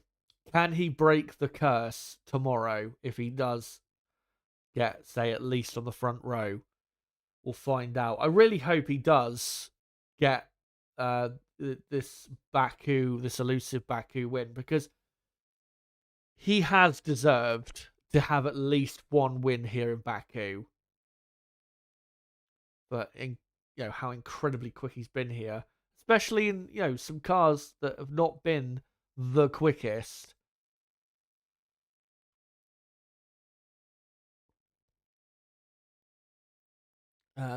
Some Sainz and Norris fans in the grandstand there, as we are about to get back underway, and the green light about to go on, and there you go. Green light shows, and we are back underway. for qualifying. Of course, red flags are something you just have to accept here in Baku. I remember, I don't know, this might be a test of just how many people have been around supporting the channel for however long, but there was a qualifying session here in 2019 that I did a qualifying watch along for, and the qualifying session itself lasted, I think, almost 3 hours. From when Q1 started to when Q3 finished, it was like a 3-hour period. And it was almost dark at the circuit. If they'd gone another half an hour, it would have been too dark. It was a crazy long day. Many crashes, much drama. As this is the yellow flag infringement for Antonelli. I think it probably was him overtaking a couple cars under double yellow. And Antonelli, looking at the team radio that he had with his engineer, looks like he did not know or notice that was a double yellow, probably only briefly as he went through that area. So that might get him a penalty. Again, at a time where he doesn't need it. He needs consistent results, does Kimi. As he's on the medium compound tyre. Interestingly, because Russell, his teammate, did his first run on the soft. But this clearly is to save a set of tyres. Because, again, the medium is about half a second slower than the soft.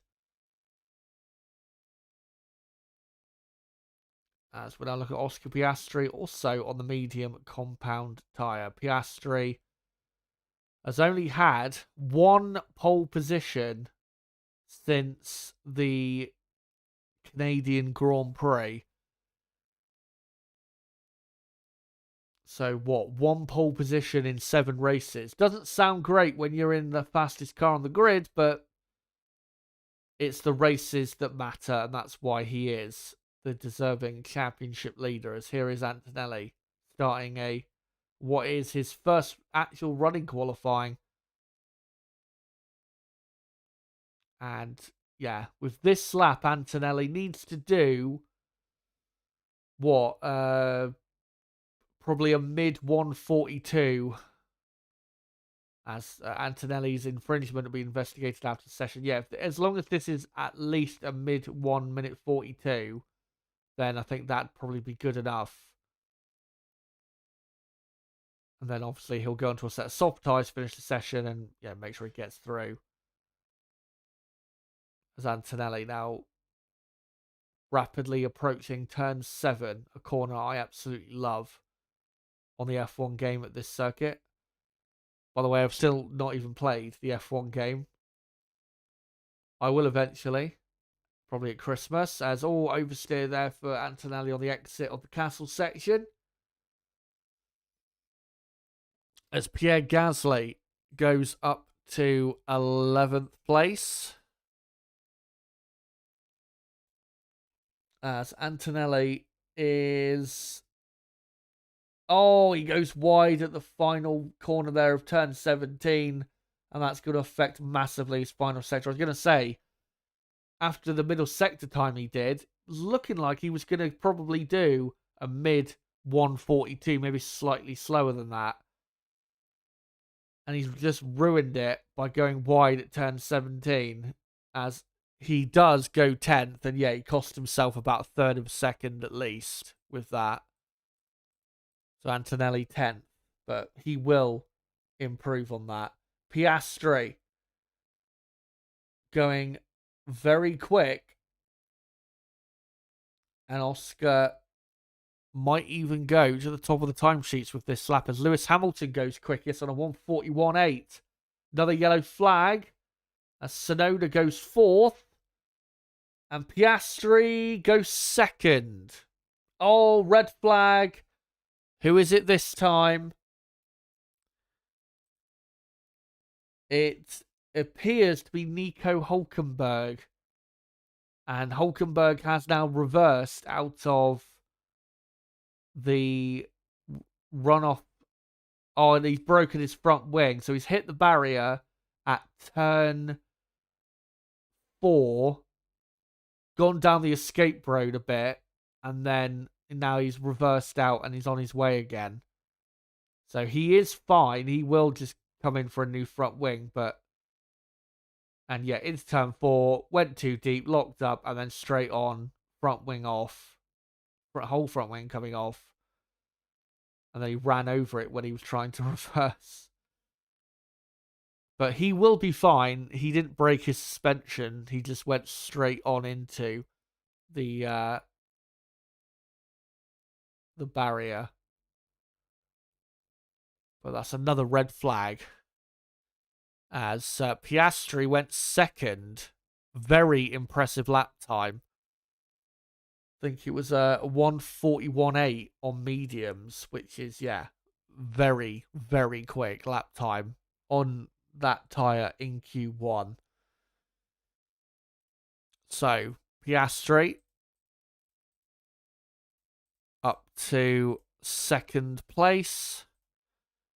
And then you got Leclerc third, Verstappen fourth, and Yuki Tsunoda has improved yet again on the mediums. He's up to fifth. So, Tsunoda looking good so far. And here's a replay of Antonelli looking up at turn 16, actually, it is. And yeah, he lost, according to AWS, half a second. Which would have been a really good lap time on that tyre if he had completed the lap without that mistake. So there is potential in that Mercedes of Antonelli.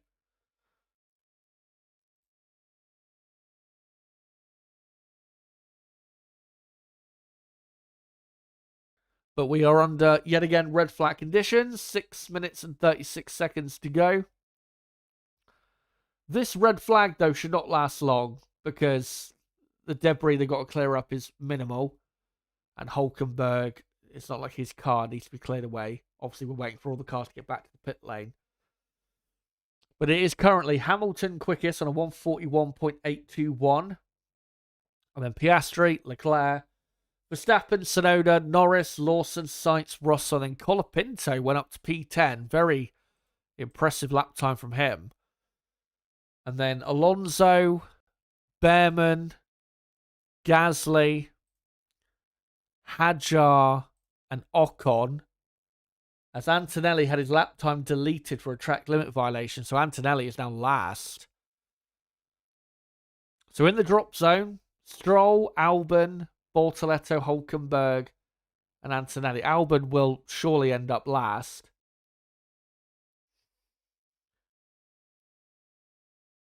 So Antonelli now really under pressure to deliver on that final lap.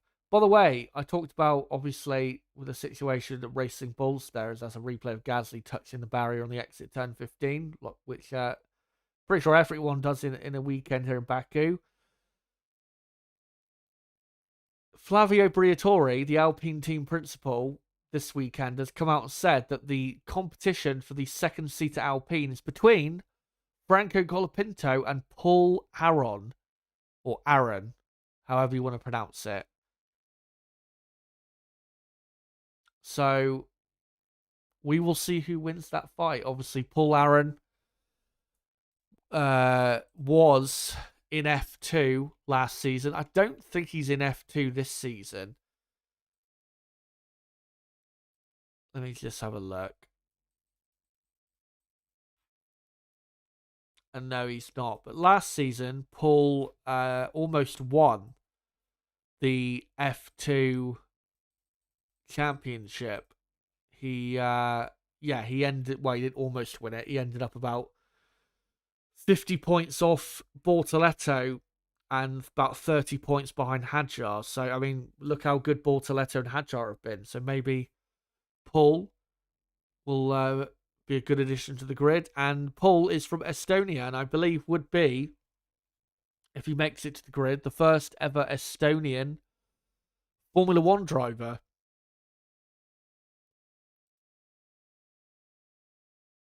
So we will see. Todd asking, do you think Ferrari could take some points on McLaren this race? If they win the race, then yeah, I don't see why they can't. And I believe they can absolutely win this Grand Prix this weekend. Whether it will happen or not is a different question. But yeah, I think Ferrari could prolong that McLaren championship celebration possibly till Singapore. As Q1 will resume in about 2.5 minutes from time. 2.5 minutes from now. And again, 6.5 minutes remain. So these laps you're going to see will be pretty much the final laps in Q1. Interestingly, they've sent Antonelli out on another set of mediums. So clearly they're very confident that they can make it through on the mediums.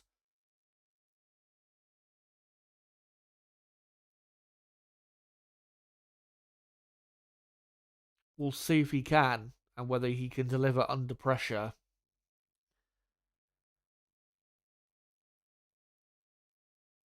Around the beautiful streets of Baku, which has lots of history.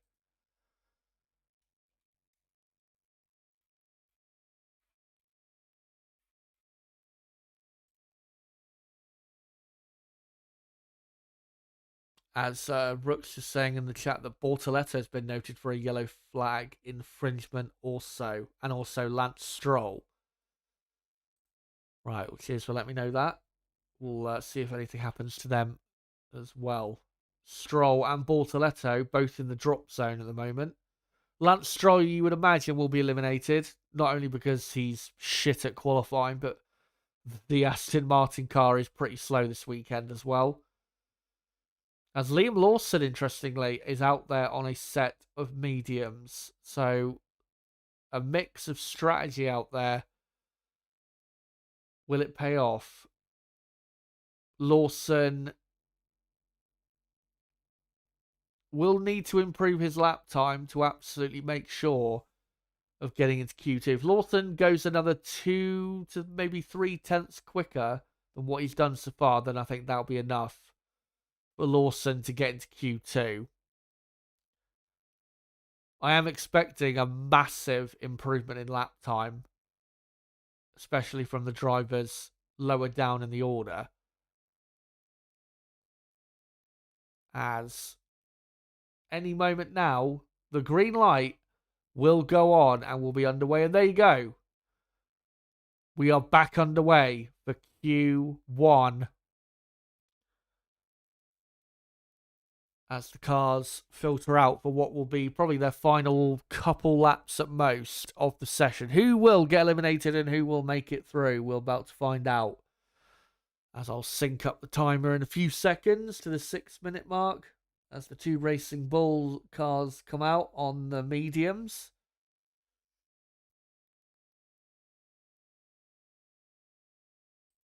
And there you go. 6 minutes remain in the first part of qualifying.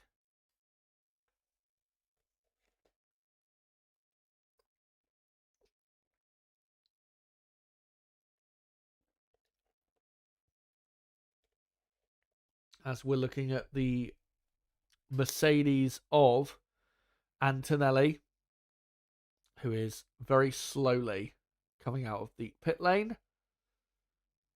And as long as Antonelli doesn't make a mistake, then he should make it through, given what lap time he was probably going to do on that tyre.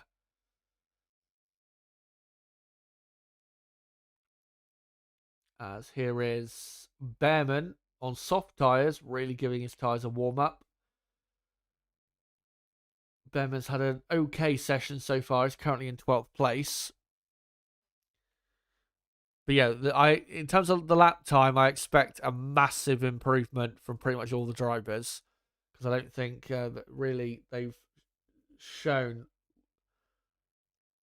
especially a lot of the lower down teams, the best lap times they can do. So expect lots of improvement and possibly a couple surprises. As Oliver Behrman's still warming his tyres up as he begins technically a lap, but he's not going to push. on this lap. This is going to be another warm-up lap by the looks of it.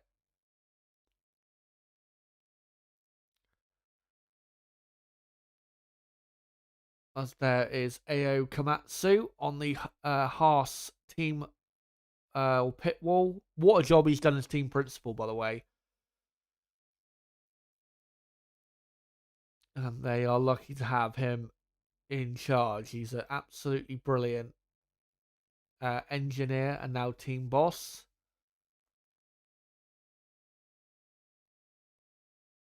And he's been around in Formula One, I think, for what, 20, maybe even 25 years now. So he's quite experienced.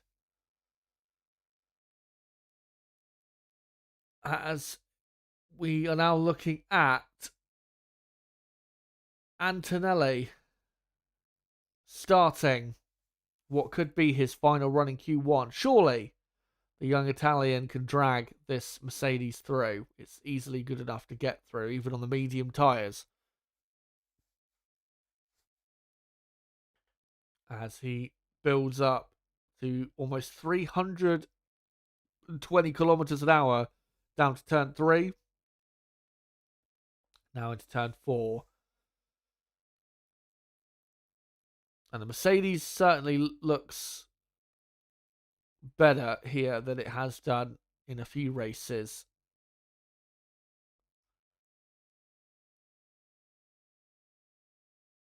That's a bit, a slight bit wide, I'd say, in turn 7. As Leclerc has done a purple first sector on the soft tyre.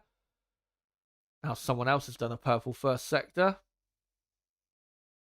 And it's Lando Norris who's now out there on soft compound tyres. And now someone else has done the purple first sector. As Antonelli overtakes the traffic. Does not go wide this time at turn 16. And this should put Antonelli maybe in and around Tsunoda, Norris, Lawson, and might just put him through into Q2 as Russell goes quickest with a 1:41.6 on mediums. That's a very good lap time as Antonelli goes 6th. Will that be enough? I think it probably just about will as Leclerc goes quickest now on a 1:41.4. Well, that's a very impressive lap time from George Russell there on the mediums. Here's Lando Norris. Goes quickest on a 1:41.3 on the soft compound tyre. What can Max Verstappen do? He did a purple first sector. He goes second by 9 thousandths of a second. Incredibly close, but Max goes P2. And as I said, lots of lap time improvement. But still very impressive. And that was done on the medium, apparently, by Verstappen. So very impressive pace from Max and Russell on that medium tyre. Here is Behrman. Only goes 11th. He's going to be in trouble with that lap. He's going to be in trouble because that's not a big enough improvement.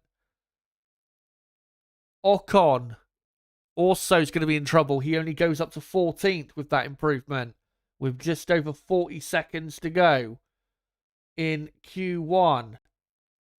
As you've got the 2 Racing Bulls still out there. The Saubers. Hulkenberg goes 13th. So Ocon down to 15th now. Here comes Isaac Hadjar. Up to 5th place. What a lap. Only 3/10 off Norris on soft tyres on a harder set of tyres. That's an incredible lap time. Bortoletto goes 11th. Lance Stroll goes 8th. That's a super lap time on mediums. As Alonso goes 9th. As, there's an Alpine that's gone down an escape road and a red flag. The session is over and it's Pierre Gasly, is it? He's trying to do a 3-point turn, which in these clumsy big cars looks horrendous. And I'm pretty sure it is Pierre Gasly. And it is.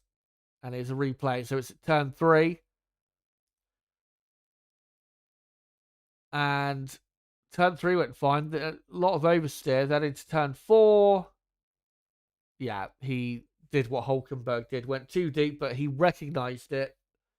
Good reaction, but ends up 19th. That's the other Alpine of Colapinto. We didn't see that. So right after Gasly went down the escape road, Colapinto came into turn 4, lost the rear end, and went bang straight into the barrier. So both Alpines in tatters.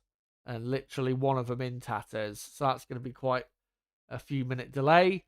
So both Alpines out. Let's go through the drivers that have made it through to Q2. Lando Norris, Max Verstappen, Charles Leclerc, and then Russell, Hadjar, Hamilton, Piastri, Stroll, Alonso, Antonelli, Tsunoda, Lawson, Bortoletto, Sainz, and Behrman. And knocked out in Q1, Franco Colapinto, Nico Hulkenberg, Esteban Ocon, Pierre Gasly, and Alexander Albon.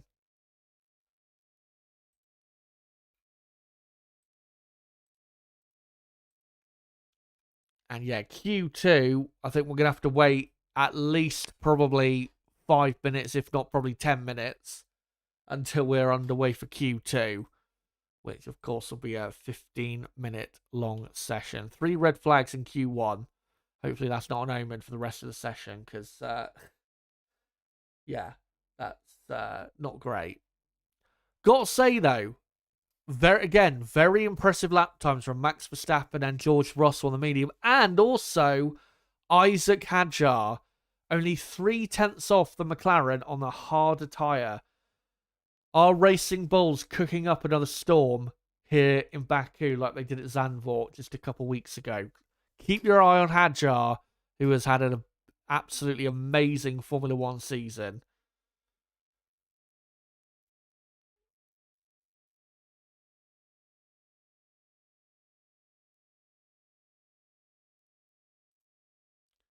And yeah, it's going to be a few minutes until we are back underway. Crystal says, considering Paul Aaron isn't racing F2 this season and doing looks finished, Colin Pinto is only there because of the money. Yeah, that's definitely a big contributing factor. I mean, to be fair, Colapinto has outqualified Gasly 2 or 3 times in the last few races, so I think Colapinto is doing the best he can. I don't think Colapinto is underperforming. Unfortunately for him, the Alpine is just really poor at this point. So there's nothing that can be done.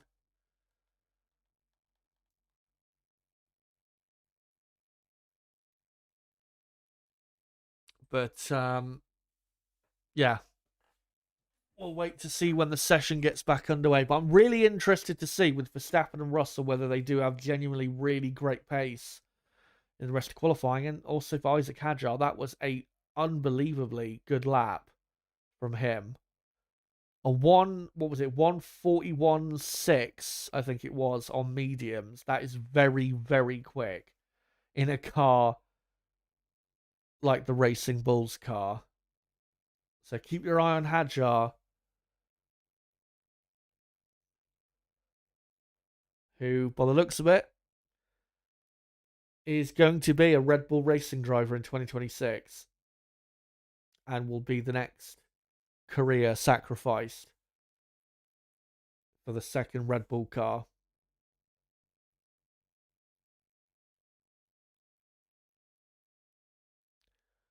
But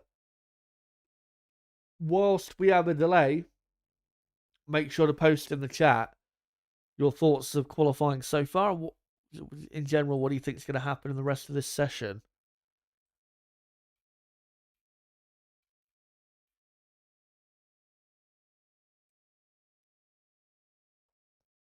Bortoletto, no further action. And Rook saying that Sainz for failing to follow race director instructions will be investigated after the session. That never results in a penalty, so Sainz will be fine. Sainz did only just make it through to Q2, but yeah, Williams' qualifying has fallen apart. Albon will start at the back, probably will start from the pit lane. I'd imagine Williams will want to put a new setup on. And for Sainz has not been that quick this weekend. So there's a very good chance that Williams will not make the top 10. And obviously Carlos Sainz has been very poor this season. One of the worst, I think, drivers of the season. Top 5 worst drivers of the season for me. Without doubt, Carlos has been unbelievably disappointing.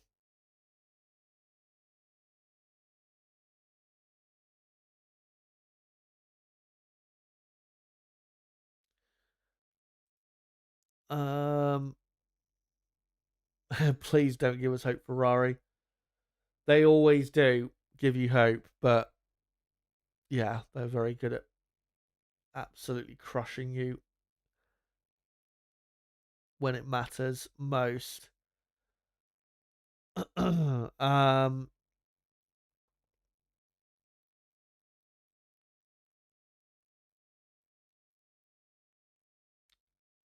Crystal saying, considering Heidfeld once finished 28 consecutive races in the late 2000s in the refueling era, my standards for drivers have lifted up massively.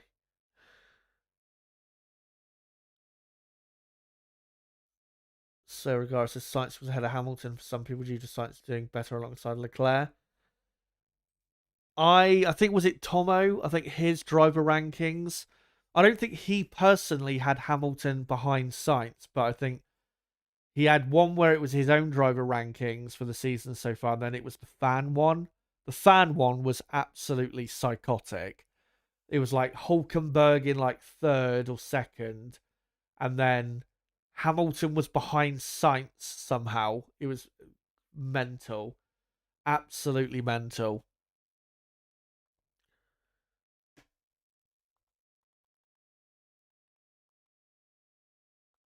I can understand people's, being very disappointed with Lewis Hamilton's season, but there is not a planet where he has been worse than, um,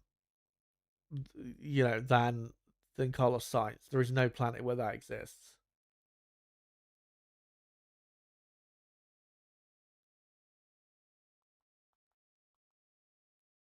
But we still await the resumption of the session.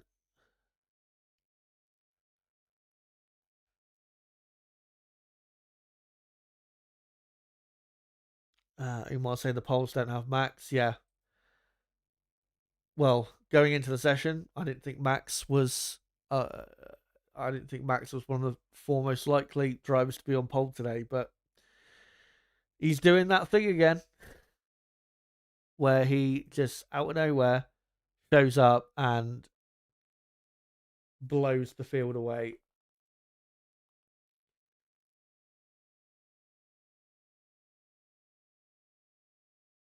But yeah, we await for once they've got rid of Colapinto's car, got rid of the debris, for then us to get back underway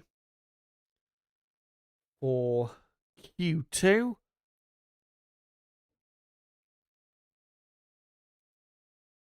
And we'll wait to see when officially this session will resume. And once we have the message, I'll let you guys know. And of course, Rooks in the chat will let you guys know when the session will resume.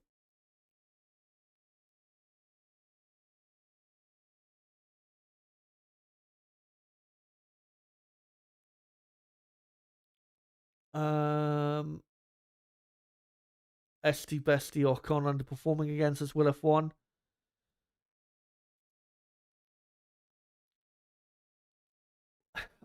We'll see where Behrman ends up. But I mean, in that session, I wouldn't necessarily say he did underperform because Behrman was only 15th. If Behrman ends up only 14th, 15th, then I don't think you could probably say that. But if Behrman ends up in the top 10, like I think he will end up, then yeah, I think 19th or 18th, sorry, is yeah, definitely quite far off where he should be.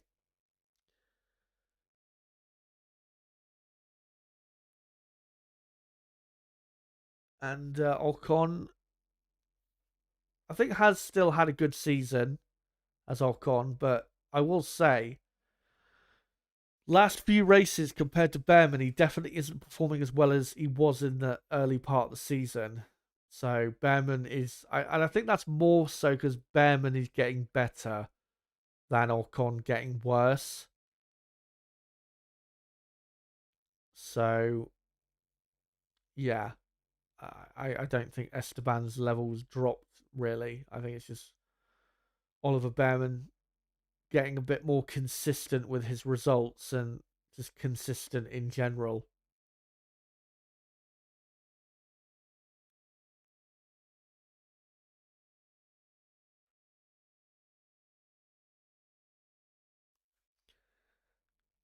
Let's see if there's any other comments. As Q2 will resume in 2 minutes, or well, about 90 seconds. So we'll be back underway in a moment. Sirigara saying people believe Behrman has outperformed Ocon this year. He definitely has not. Ocon has been better this year than Behrman so far, but yeah, Behrman has got better as the season has gone on. Not necessarily compared to Ocon, but just in general. Reckon Behrman will get a race ban this year? There's actually a decent chance he will. If people are wondering what Astro's talking about there, Oliver Behrman is only 2 penalty points away, I think, or 3 penalty points away from a race ban. I don't think he has any penalty points expiring until early next year. So yeah, Behrman, and given, I mean, we said it in the last Grand Prix, Monza, Behrman, this season has been a bit crashy. There is a decent chance he will, and that'll be a big loss for Haas because they are still in the fight in the Constructors' Championship, and they get some points this weekend, which they could, then Behrman then gets a race ban that could really cost them maybe 8th or even 7th in the championship. As pretty much all the cars line up at the exit of the pit lane, as the sun is now fully out, still quite breezy in Baku as the session is now underway. 15 minutes this session. I'll sync up the timer at the 14-minute mark. And there you go. So anyone in between the two dotted lines you can see on my screen, in between 11th and 15th, whoever ends up there at the end of Q2, of course, will be out of this session. Still, Bortoletto still in the pits. Looks like Mercedes is still in the pits as well. But the quickest time in Q1, sorry, was a 1:41.3 from Lando Norris. The quickest time in this session should be a mid 1 minute 40. Say a 1:40.5, 1:40.6. We've got a Racing Bulls car that's gone down the escape road at turn 4, as I've missed the syncing up point. Sorry about that.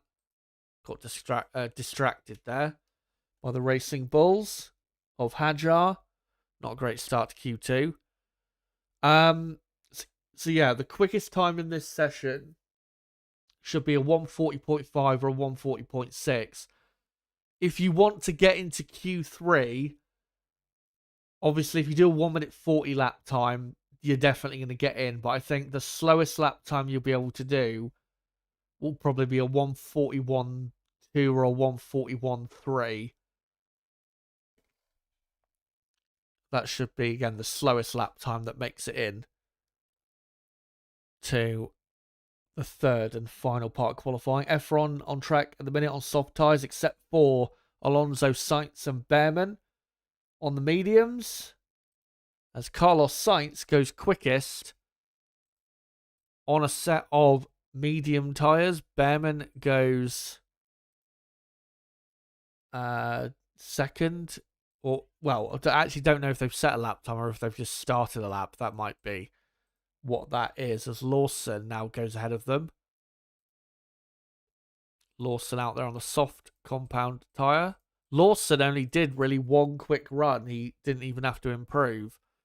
So keep your eye out for Lawson as well. Both Racing Bulls very quick so far here in qualifying, as Leclerc now starts his first run of Q2.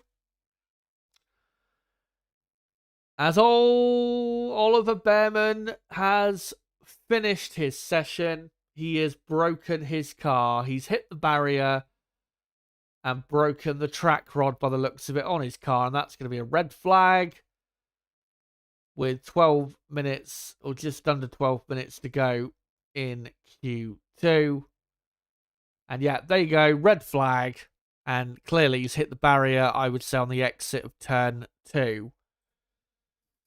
And the wheels pointing in the wrong direction. So Behrman is out of this session. What a disaster.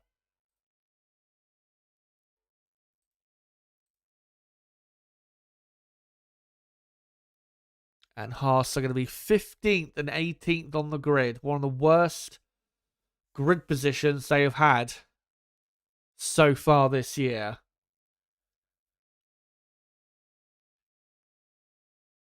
As Behrman gets out of the car. Thankfully, the car won't be that hard to remove because it hasn't deposited any debris or anything.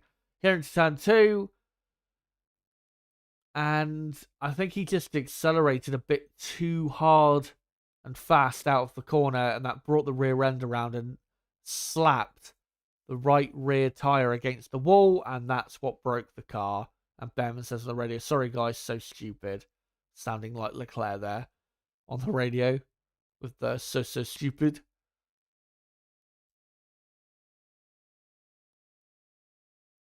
And yeah, that car shouldn't be too hard to remove because, again, it hasn't deposited any debris. They just need to get the car hooked up to something or either on the back of a truck and get it out of the way.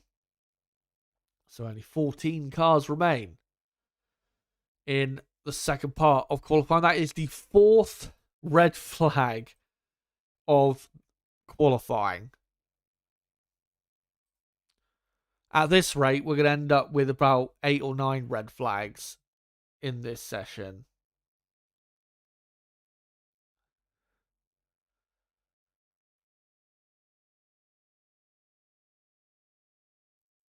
So, yeah, we'll let you know when the session resumes. There's, I think, 11 minutes and 50 seconds or something like that left on the clock. As Rook's saying in the chat, correctly saying, thank goodness the cars will be a bit smaller next year. So, yeah, this won't be as much of an issue in Baku. Will be a bit easier to drive this circuit in terms of not hitting the barriers next year. Even though the cars will actually have less grip, they will be smaller.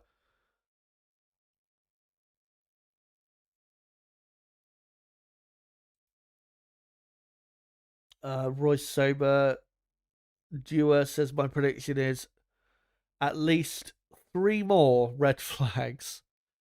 At least this is not going to be a 3-hour-long qualifying like it was in 2019. We've only been going almost an hour. So this will probably be an hour and a half long. But yeah, this is... it's been, in terms of driving standards, quite poor so far.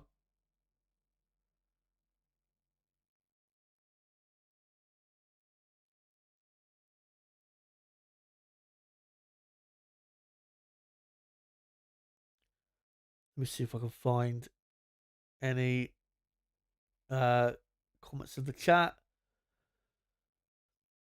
And Rook's saying that Q2 will resume in 3 minutes time. So 3 more minutes and we'll be back underway.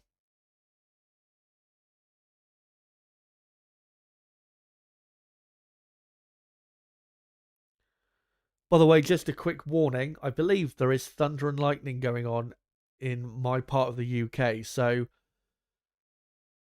if my stream, for whatever reason, gets cut off because of that, I'm just pre-warning you now. Because, yeah, it's very poor weather here on the west coast of the UK. It's pretty much just hammering down all down the west coast. I don't know what it's like on the east coast of the UK, towards London and that. But yeah, on the western side, it's very stormy and very wet.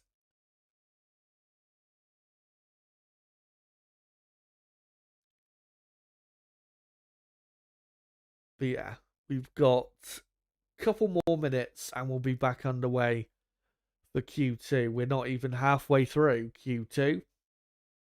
Still got 11, almost 12 minutes left of Q2.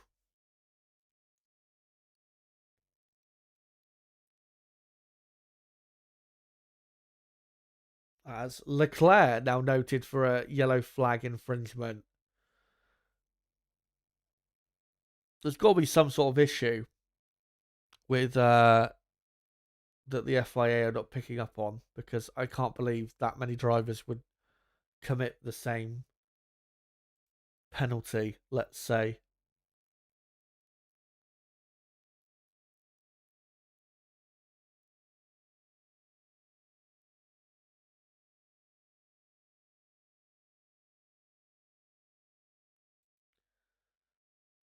As most of the cars remaining in this session are queued up at the exit of the pit lane, including Charles Leclerc and Lewis Hamilton, the two Ferrari cars. As it is getting darker in Baku, still it's not going to get too dark for qualifying, obviously. I think sunset is still like a couple hours away here in Baku, so unless we have a ridiculous amount of red flags or like one absolutely giant crash that, delays the session forever, then yeah, we should be fine. But this session looks like it's going to go at least half an hour longer than it should, or maybe even 45 minutes. And that's the thing with Baku. Sometimes qualifying it's scheduled to be an hour. Sometimes can be twice as long. As there you go. We are back underway for Q2. We never really got into lap times. I don't think we had even one lap time. So let's hope we can go through at least the rest of this session without a red flag. Again, though, driving standards today look quite poor. We have to remember, though, it is difficult conditions out there. There is 25 to 30 kilometer an hour wind. And this track isn't that easy when it's still, the wind. And you can see the trees and the leaves, it blowing around quite a bit. It is not easy whatsoever. The grip is, constantly changing and is not certain like it is at other tracks. And this is pretty much how we want it, don't we? This type of grip level, let's say. As out comes Kimi Antonelli on medium tyres, both Mercedes on mediums. As Max Verstappen hasn't got any wheels on his wagon. Not even sure if he's in the car.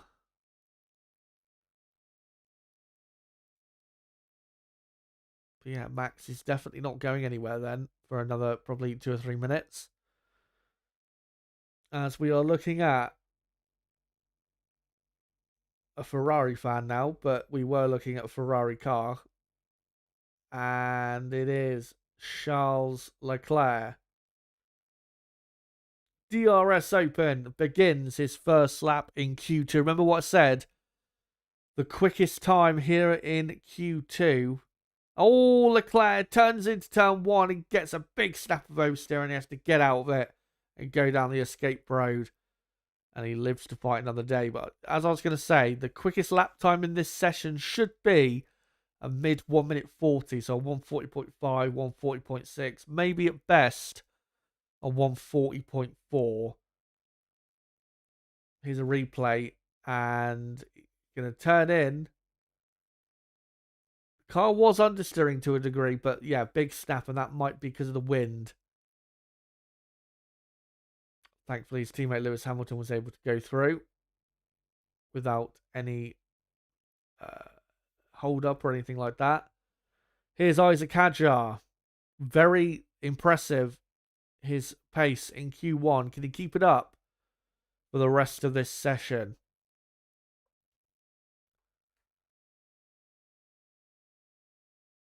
As Hadjar completes the first sector, we're looking at Carlos Sainz here on mediums. I think after these first runs in Q2, I don't think we'll be seeing the medium compound tyre again in this session. Especially as the track cools down, which would favour the soft compound tyre.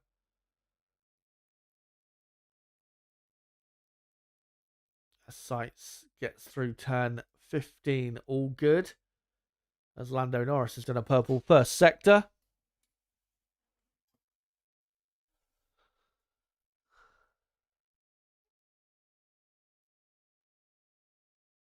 And Sainz now thundering his way down the pit straight, the longest pit straight in Formula 1, to the line, and it's a 141.6, which is a pretty good lap time on that tyre, as Isaac Hadjar goes second, 0.3 of a second slower. Yeah, that's a good time from Sainz on the medium for the first run of Q2.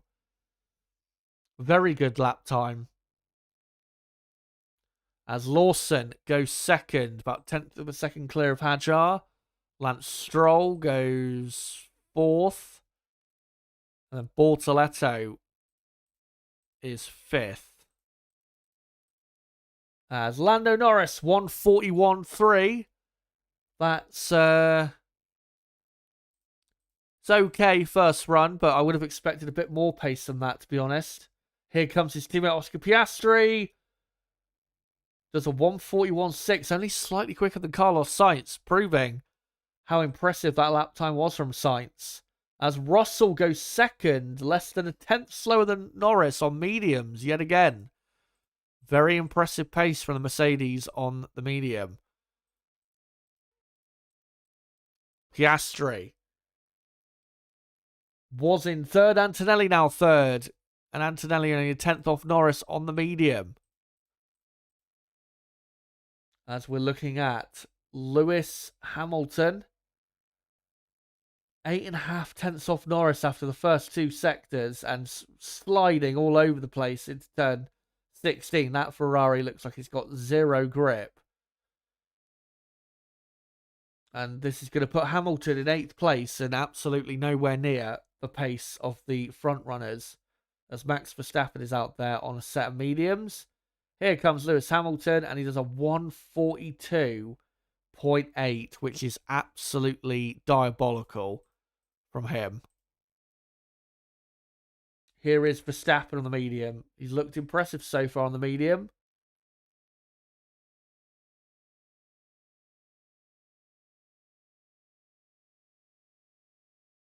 And now into turn 15. Brakes hard. Very good. Turn 15. He's got a car ahead of him that gets out of the way, which is Lando Norris. And this is going to put Max in the mix with the top 4. Where will it put him, though?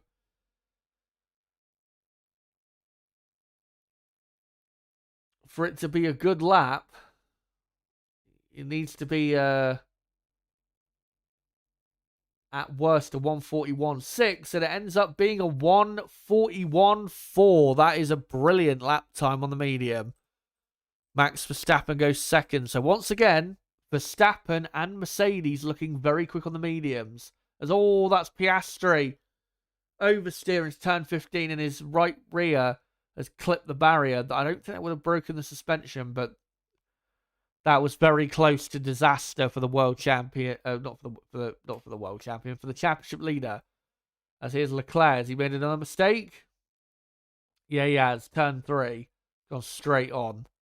So Leclerc having a very scruffy session so far on the medium, locking the inside front. But yeah, Verstappen and the two Mercedes looking very quick on the medium. Also Carlos Sainz, very quick lap time on the medium as well. And I think this is proving that tomorrow in the race, the medium tyre is going to be used a lot because it is obviously a lot better than the soft tyre. But what it shows is that Max and the Mercedes cars have a lot of pace today. But is it enough pace?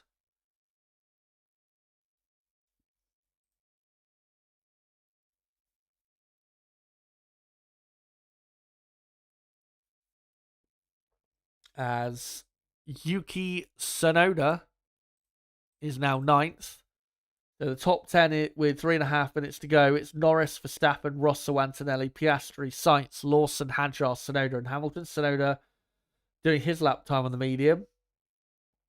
And then Hamilton 10th. And then in the drop zone, it's Stroll, Bortoletto, Alonso, Leclerc, and Behrman obviously is out of the session. Leclerc and Alonso have not done a proper lap time so far.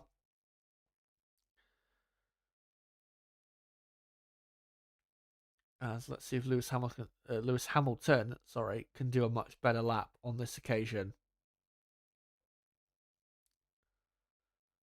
As Leclerc on a new lap on the medium. Fresh set, I'm guessing, of medium tyres. So that's clearly what Ferrari with Leclerc are deciding to stick with for the rest of this session. I'm sure in Q3, though, that they'll all be on the soft tyre. As Lewis Hamilton into turn 15. Gets as close to the barriers as you dare. Still quite far off after the first two sectors, 6.5 tenths. And that's going to put Lewis Hamilton, well, it's probably going to keep him in 10th place. But it'll be a lot quicker than the lap time he's done previously. But it is not a surefire thing that Lewis Hamilton is going to make Q3. Put it that way. And yeah, he stays in 10th. Nearly 8 tenths off the pace of Norris. 1:42.1. I'm expecting big lap time improvement in these final couple minutes. So Lewis Hamilton, I think, is in big trouble. Remember, we've got 2 minutes to go. Leclerc still is yet to complete a lap. Once Leclerc completes this lap, Leclerc's going to go ahead of Hamilton and push Hamilton into the drop zone, and then Hamilton is going to have to do another run on used tyres to get through, as Alonso now goes 8th on the medium. So Lewis Hamilton is legitimately in big trouble here. As Leclerc to the line, goes 4th on a 1:41.5. That is a very good lap time on that tyre. So Leclerc up to 4th. Leclerc probably is going to make it through.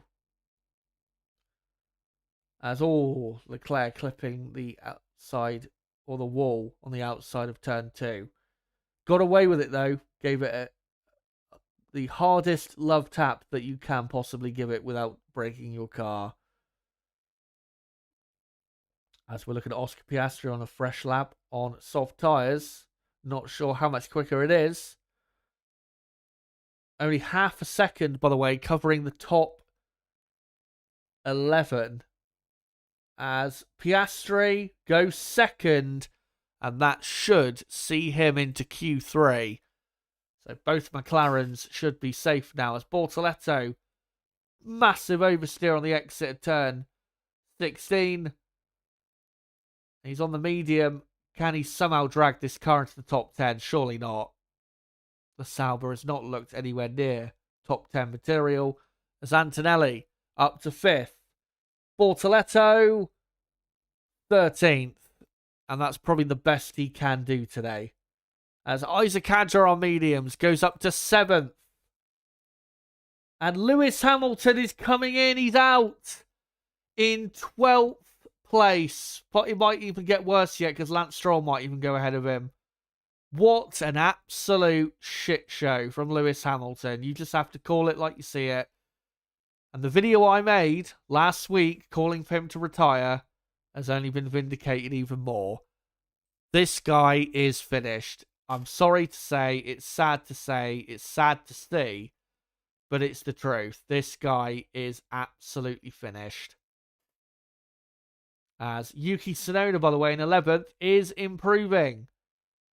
And this will push probably Fernando Alonso into the drop zone as the checkered flag has fallen. These are your final laps. Tsunoda does, by 700ths of a second, make it into Q3.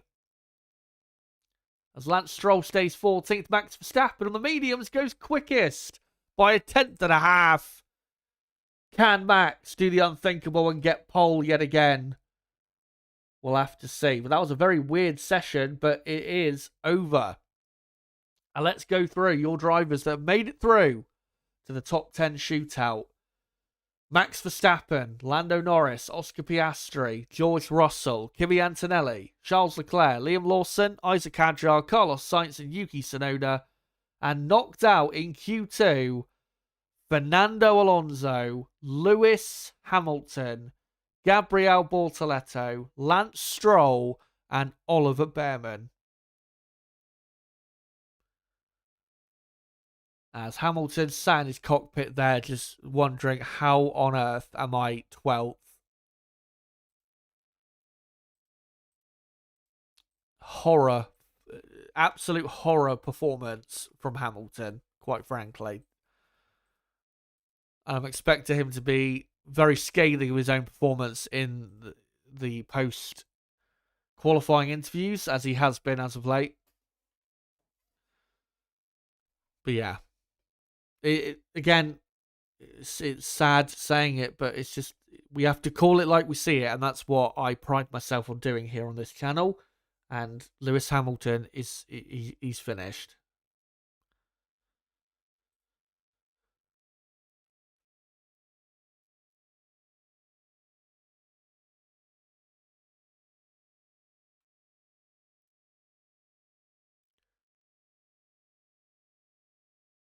Let me see if I can find some comments here.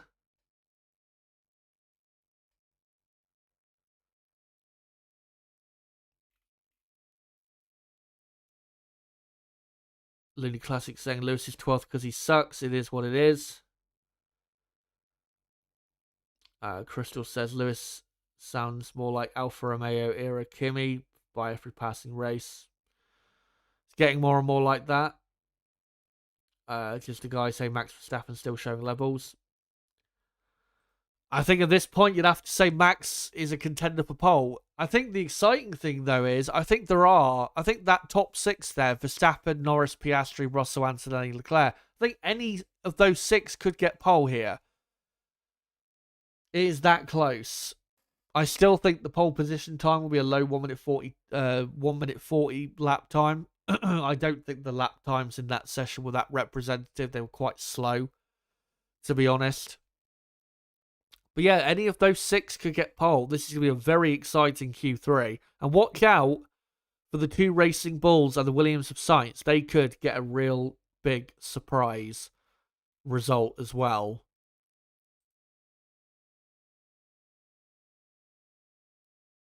But before we go any further into Q3, make sure to keep voting in the poll in the chat. I will finish up the results in a moment.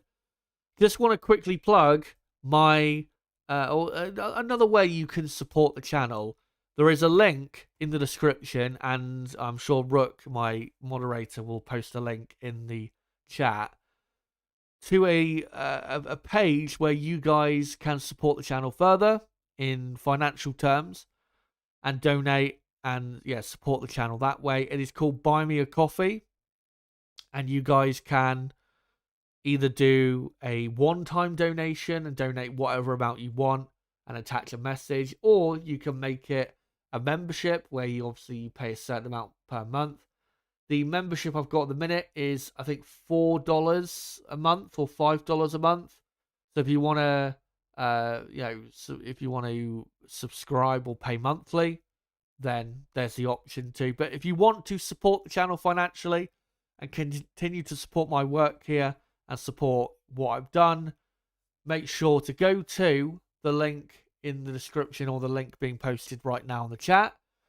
Make sure to go there and donate whatever amount you want and support the channel. Whatever amount donated will be much appreciated.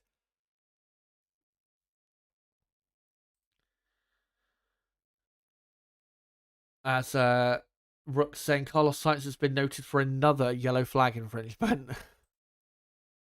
Getting a bit ridiculous now. But it'll all be sorted out, I'm sure, after qualifying.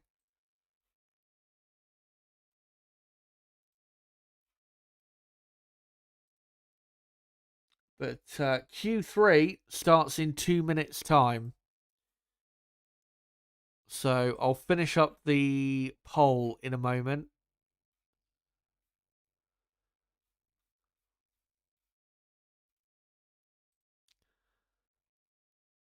Bad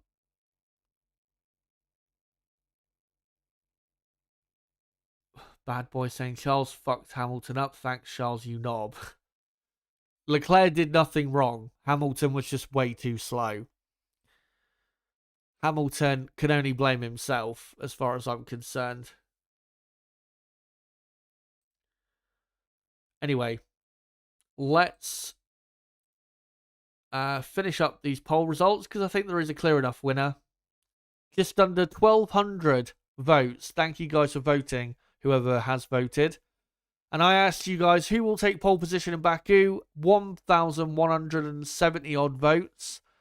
And 32% of the vote has gone to Charles Leclerc. 25% for Norris, 24% for Hamilton. Well, that's not going to happen, is it? Anymore. We've got that wrong. And then 19% for Piastri. Of course, I didn't include Verstappen because I didn't think he could possibly be in the fight for pole. But looks like he is, once again, out of nowhere, fighting for pole position. As Q3 will begin in 25 seconds time. Will be 12 minutes long, and of course it is the final top 10 shootout. Pole position, not the most important here. Pole has rarely won in the last, say, few years at this circuit. I think pole position has only won this Grand Prix 2 or 3 times out of the nearly 10 Grand Prix that we've had. So even if you get pole today, doesn't mean you've won the race, but into turn 1, it is a very short run. The shortest, I think, run on the calendar into the first corner. So it definitely helps being on pole. As the session has begun, and the first 2 cars out, by the looks of it, are the McLarens, and they're coming out on medium compound tyres. So they used the soft in the second part of qualifying. Now they're on the medium. Will they continue with that for the rest of the session?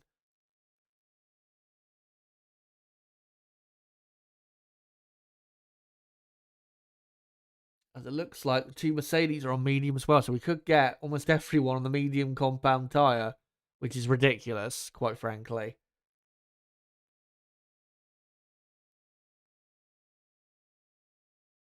And there you go. 11 minutes remain in qualifying. Who will take pole position? Let's find out.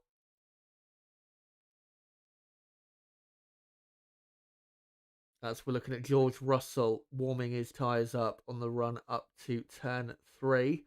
Russell, of course, have never had pole here. Russell, I think, has only been in the top 5 of the grid here once, which was last year. He's never really, ever been in the fight, even for the top 3 on the grid here. Antonelli, of course, this is his first year. Lando Norris has never fought for pole here. He's never been close. I don't think Lando's even qualified in the top 5 here before. Oscar Piastri was on the front row last year. Was out-qualified by, I think, 3/10 by Leclerc. Leclerc, of course, has plenty of experience in taking pole here, which is a key advantage for him. Max Verstappen has lots of experience at fighting for pole here, but he has never taken pole in Baku. It's one of the rare circuits where Max Verstappen is yet to have a pole position. Has, though, won this race, Verstappen. He's won it not twice, he's won it once in 2022. Should have won it in 2021 if it wasn't for the puncture.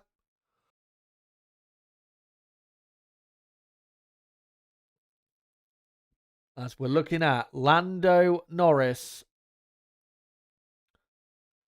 and George Russell on the mini screen, who start their first runs in Q3, their first attempts at pole. Let's see who can lay down a marker. As Russell has started the lap well, Lando Norris into turn 1. Looks okay.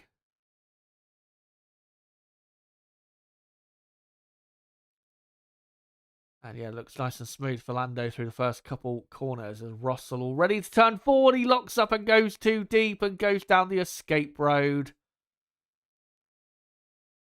And that's going to be a yellow flag. And it comes out right as Lando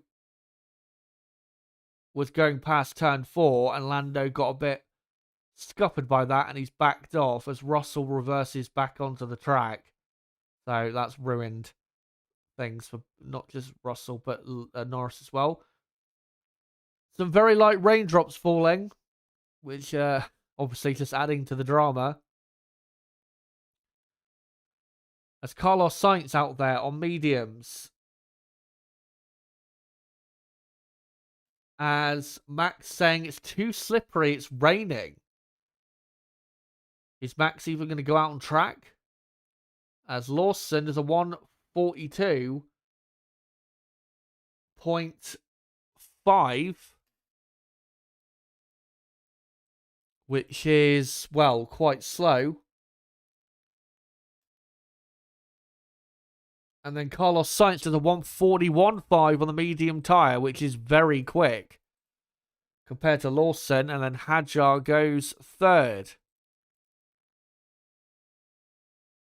As we've got a yellow flag again.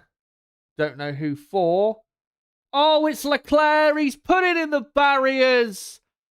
And Leclerc is out of qualifying. A red flag, and it's at turn 15. He's just gone straight on. And the right front is falling in. And Leclerc has thrown away a possible pole position. Disaster. Complete and utter disaster at Ferrari. Yet again. As the session red flagged with 7 minutes to go. If it rains hard now, we're going to have Carlos Sainz on pole with Lawson second and Hadjar third. And yeah, he just went too deep, locked up, refused to back out. And yeah, bang, crash, wallop. So Leclerc out of Q3. Leclerc will line up 10th on the grid at best. So Ferrari are going to be 10th and 12th for the Azerbaijan Grand Prix. And that might be their last chance at winning a race this season, going there up in smoke. A complete disaster. And yeah, we have a red flag with 7 minutes and 7 seconds to go.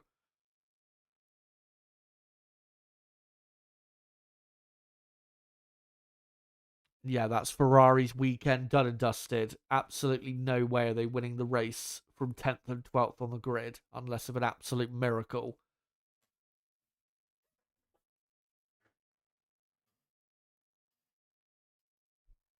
And well, that certainly spices things up. Because now, in terms of the fight for pole, it's between the two McLarens, the two Mercedes, and Max Verstappen. As Antonelli saying, the track is so slippery, the white lines are ice. Well, it's the same for everyone, and when the session gets going again, the drivers, they can't just sit in the pits. They've got to get out there and deliver. But in changeable conditions, that favours Max Verstappen even more in his attempt to somehow get pole here. As Carlos on the radio saying you can start dancing to see if it rains harder. Many Williams fans out there will be doing some rain dancing. And it is raining, but it is very light. And whether it will last and whether it will get worse, who knows?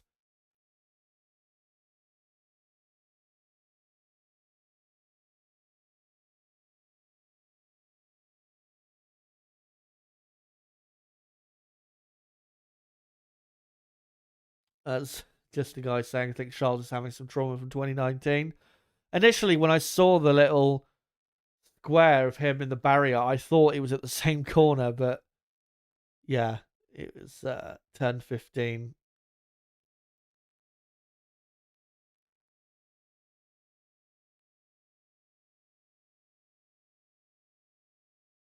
Looney Classic saying the mistakes that Charles makes, Max doesn't make. And yeah, you could argue that is the difference between Leclerc and the absolute best driver, which is Max Verstappen. Is Leclerc still a bit mistake prone at times?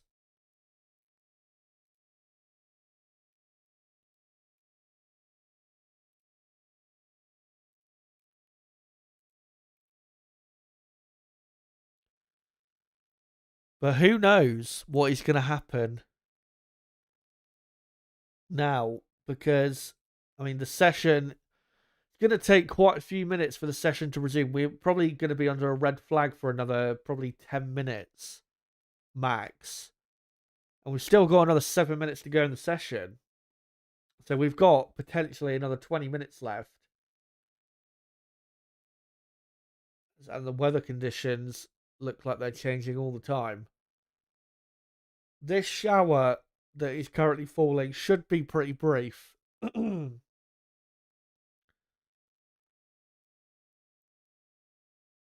As the Ferrari fans in the grandstands hand over mouth, and they just can't believe it. And yeah, it's now sunny. The rain has stopped, unfortunately for Carlos Sainz and the two racing bulls.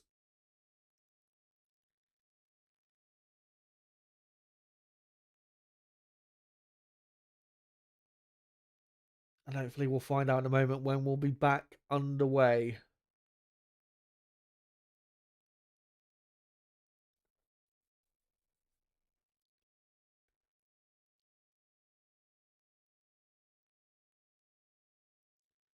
There is Oscar Piastri in his garage. Of course, only 3 lap times on the board, so for all the rest, except for Leclerc, of course,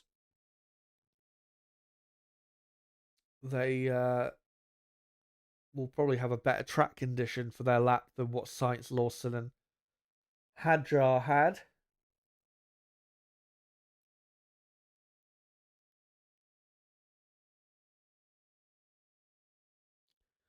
Antonelli noted for a red flag infringement when I was seeing it. And yeah, the red flag came out, and he went to go in the pit lane, and then he turned back out of it. I think the reason he turned out of it was because he would have crossed the pit entry line, but I'm pretty sure if he got into the pit lane, then he would have been fine. So I think Antonelli's might get a penalty for that, 3-place penalty or something.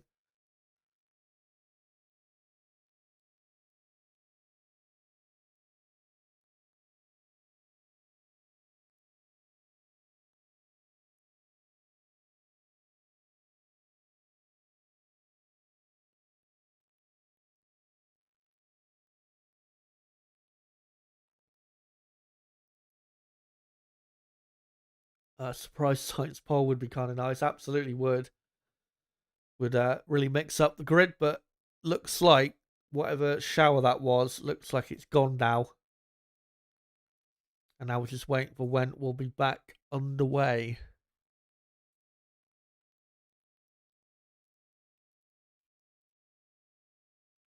And yeah, the sun really out now.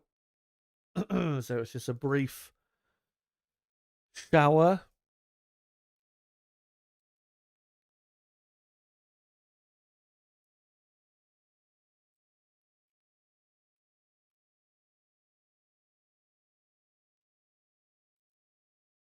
No further action with Antonelli. Right. Well, that's good for him because he's looking pretty good at the minute in terms of his pace and all. And he might actually, with Leclerc out, Hamilton obviously out of the session, Antonelli should be lining up really in what? At least 5th place. But he could, if he really gets it right here in Q3, maybe he'll get a top 3 or even maybe amazingly a pole position.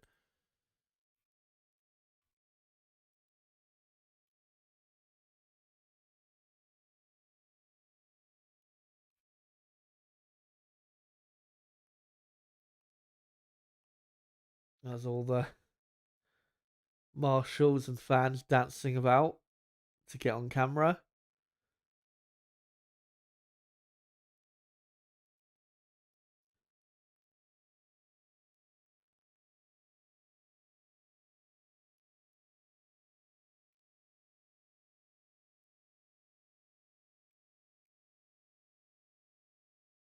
Let me see if I can find some comments here. Still no message as to when we're going to be back underway. Astro asking, what's the forecast for tomorrow? Tomorrow, it should be a dry race, but yeah, it's going to rain in the morning. So whatever rubber is laid down today will be washed away in the morning. But then obviously there'll be rubber laid down from the F2 race, and I think, is there a Porsche Super Cup race? I can't remember. There'll be something else. But yeah, it looks like it's going to rain until probably 10 o'clock in the morning. And then it'll be dry for the rest of the day. The race starts at 3 p.m. local time, so the rain should stop about 5 hours before the race. So it'll be a dry race, but it's still going to be quite blustery. And the grip level still won't be that good compared to, again, what they would have normally around other tracks.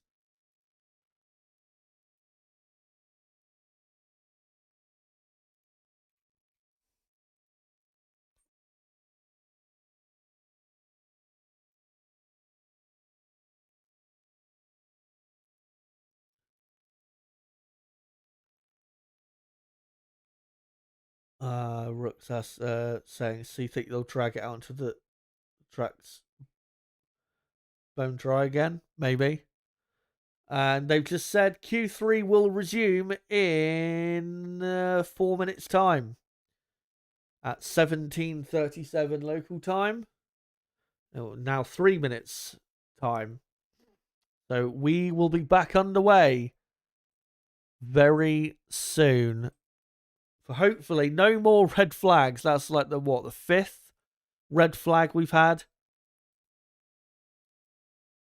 The session should have finished about 35 minutes ago. But again, this is Baku. This is just typical Baku. And who knows, with the tricky track conditions, tricky circuit overall, who knows how the grid is going to look in, say, 15 minutes' time. It could be absolutely bonkers. And that's what we're here for.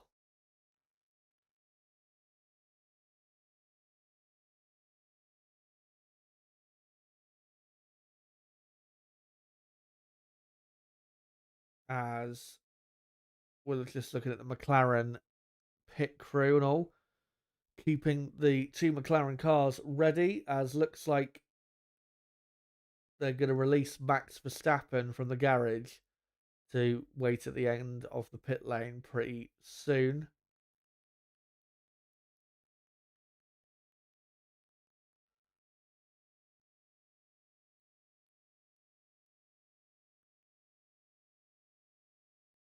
As there is Carlos Sainz in his Williams garage, currently on provisional pole position with 7 minutes and 7 seconds to go. Good lap time from Sainz on the medium that he did.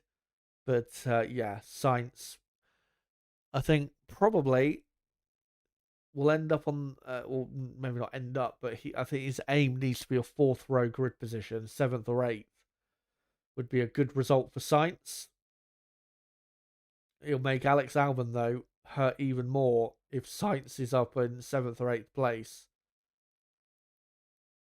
As the McLarens are released, and the McLarens are coming out on soft tyres, so they're ditching those and going for the proper qualifying tyres.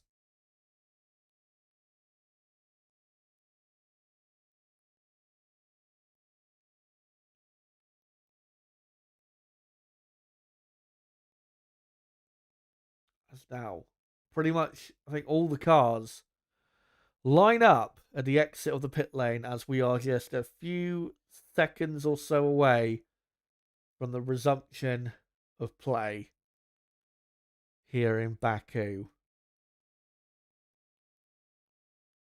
And in the top 10, the only drivers, or the only driver who's taken pole position here before, is Charles Leclerc. But Leclerc is out of the session, so we will have a new pole sitter in Baku.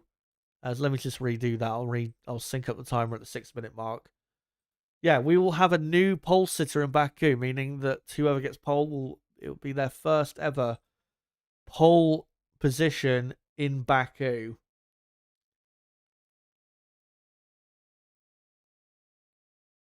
And could maybe turn into a first ever race win in Baku for maybe a George Russell or a Lando Norris. Or even a Kimi Antonelli.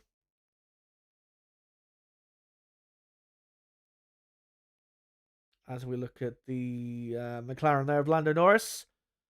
Onto track. And yeah, the track definitely looks in better condition than it was right before Leclerc's crash, where it was looking a bit slippery.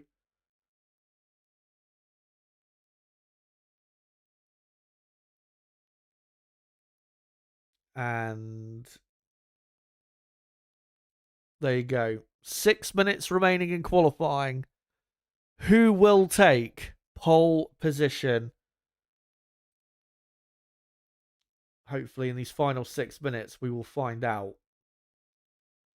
As Max Verstappen is out there on a set of mediums, will he go for a set of softs before the end, or will he just stay out there on mediums? I think we'll find out.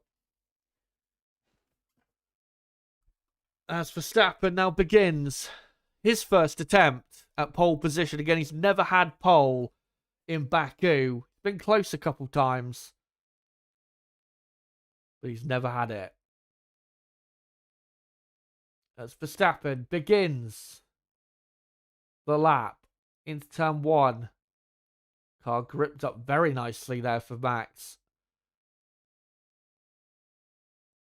And it did in turn 2 as well. So Red Bull car looking good so far.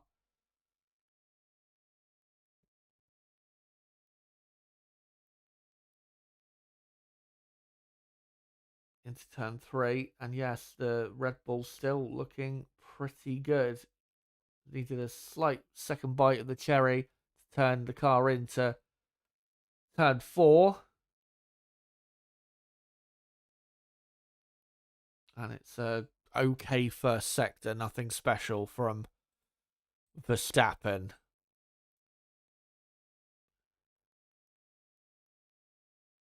As he flies through that castle section. When you get that castle section right in the F1 game, it feels like you feel like God. Can't believe what it must feel like in an F1 car. But it's still great to watch those cars, even these big cars, go through there. as Lando Norris does a very quick first sector. Nearly 0.2 quicker than Max. As Max, on this lap, is slightly slower than Carlos Sainz. After the first 2 sectors, as we've got another yellow flag.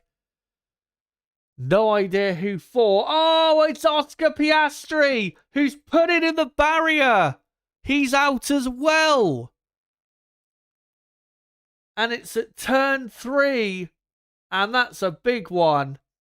Right front into the barrier. And another driver is out. And that could be massive for the World Championship.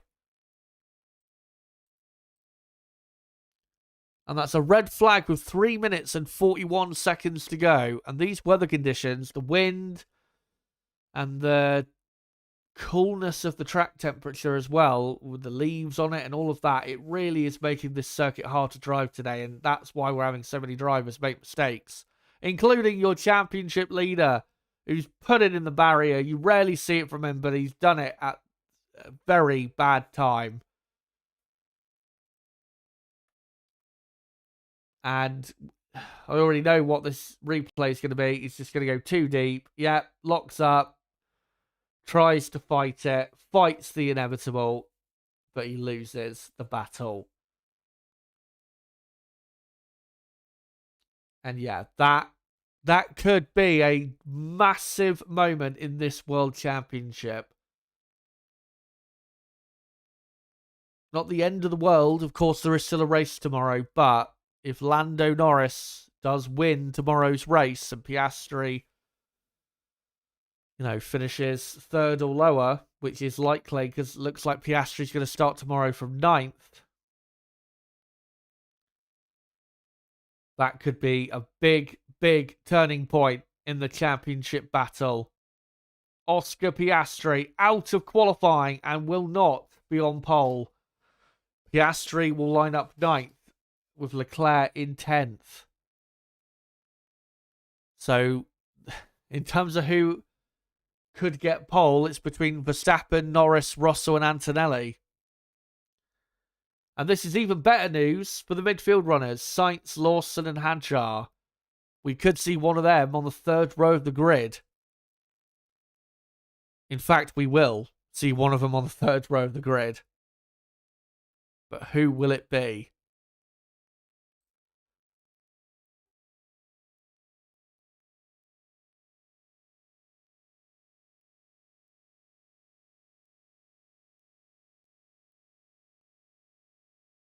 Rook saying, how many tyres have people scrubbed off of all these aborted laps could affect the race strat?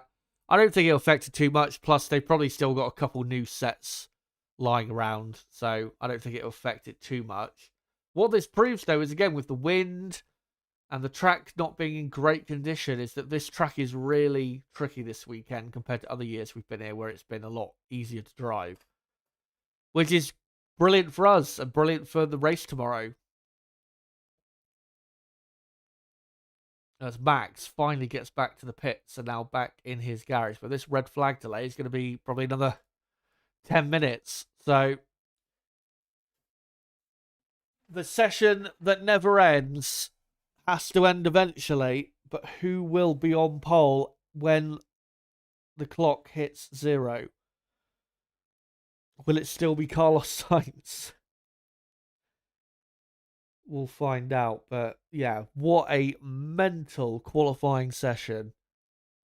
And this is only making for what is going to be a very interesting and quite possibly exciting Grand Prix tomorrow, with both Ferraris and the championship leader Piastri way out of position.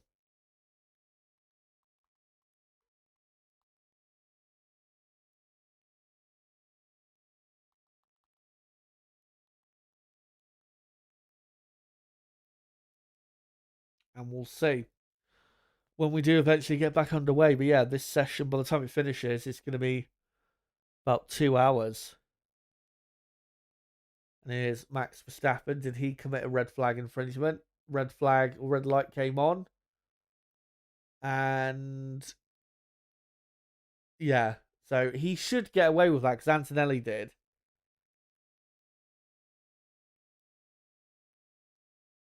because yeah, he wasn't able to get inside the pit entry line in time.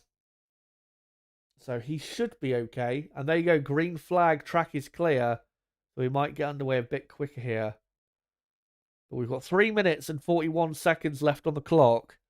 That's red flag number 6. Surely, if we have one more red flag, that'll be the last. I'm hoping that's the last, but we're having a red flag every 2 or 3 minutes. And there's still just over 3 minutes left, so you don't know. The next red flag, though, will probably be the end of the session. Because remember, it's a 1 minute 40, 1 minute 41, 1 minute 42 lap time. So if when the session restarts, if we have 2 minutes of green flag, then if there's another red flag after that, that'll be the session over.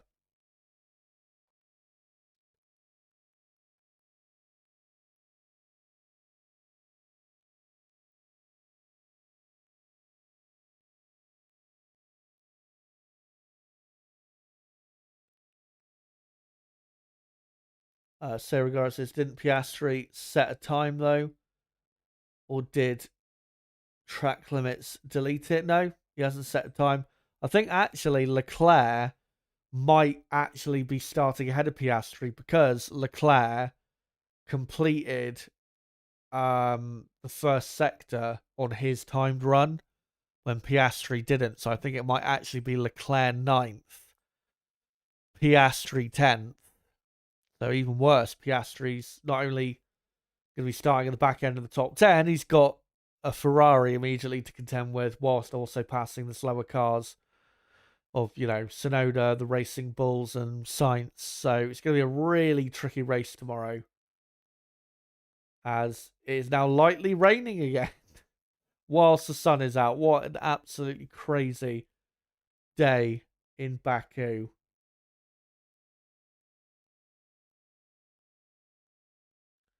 And here's a replay again of what Piastri did. What basically every driver does who crashes that corner, goes too deep, tries to fight it, and it's a battle that has never been won.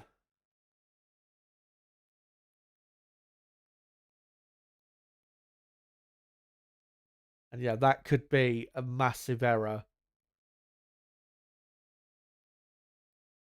Especially if Norris can take a boatload of points off of him tomorrow.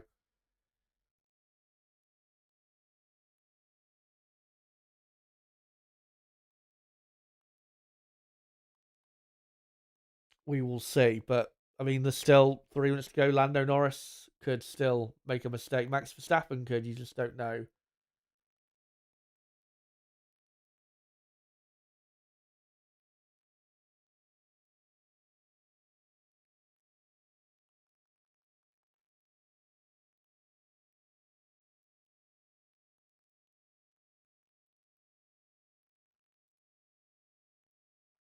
Rook saying Verstappen red flag issue, no further action.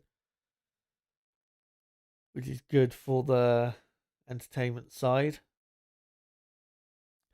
By the way, before we get back underway, which I'm sure will be in the next probably 5 minutes or so, make sure to smash the like button if you haven't already. We're on 62 likes. Let's try and get up to 80 plus likes if we can in the next 10 minutes or so. Make sure to smash that like button to support the channel. Obviously does help in the algorithm. Smashing the like button. Yeah, make sure you do that. As we await the resumption of this session and hopefully no more red flags.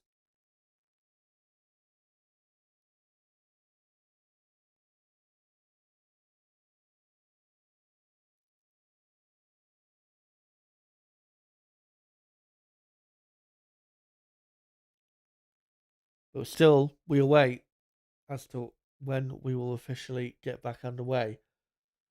Still no message. Unfortunately, I don't know if they're clearing the car away or repairing the barrier. That's now it's green, but I don't know if that is legit.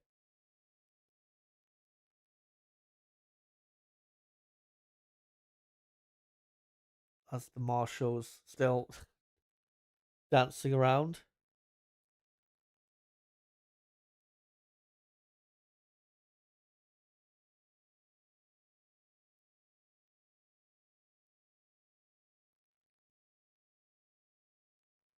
And Q3, there you go, there's the message. Q3 will resume at 17:54 local time, which is in just over 3 minutes from now.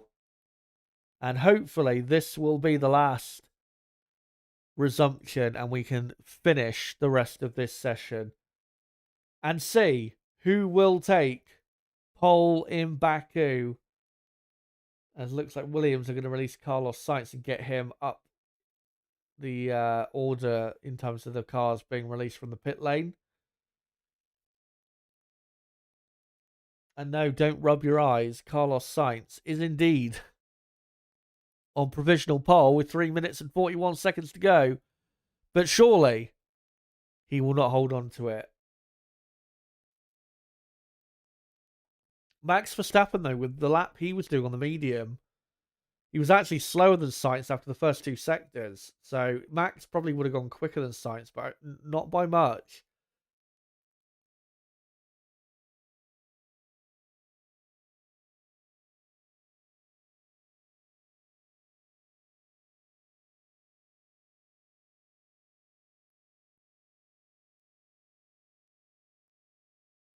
As Carlos Sainz there, wide-eyed, was hoping that the rain gods would help him out once the red flag came out, but I don't think really any rain's fallen since then.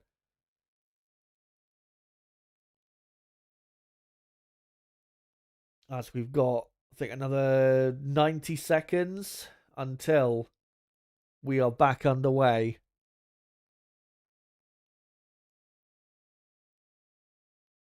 As Oscar Piastri already being interviewed in the driver's pen, and he looks, I wouldn't say gutted, but clearly angry with himself. Knows that he should be making that mistake. And last year's race winner of the Azerbaijan Grand Prix has got a lot of work to do from, looks like he'll be 10th on the grid. As out comes Lando Norris from his pit box, the only McLaren left. Can he take advantage? If he's going to win the championship, he needs to be at least on the front row for tomorrow's race to take advantage of what's happened with Piastri.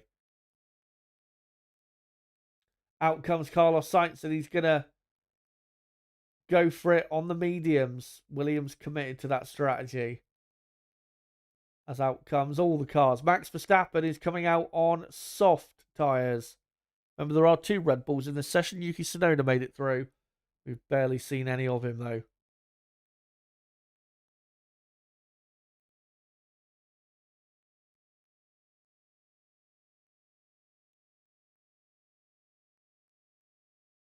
That's all the cars remaining. 8 cars remaining in the session. Line up at the exit of the pit lane. And only a few more seconds. And then we're back underway. And there you go. Green light is on. Fingers crossed. That's the last red flag. And we can now finish this session and see who will take pole on the streets of Baku. As there's an overhead shot, the 2 Red Bulls on the TV broadcast. Where will they end up? Well, importantly, will Max Verstappen end up? I know it is very unlikely, but Max Verstappen is 94 points behind Piastri, who is the championship leader.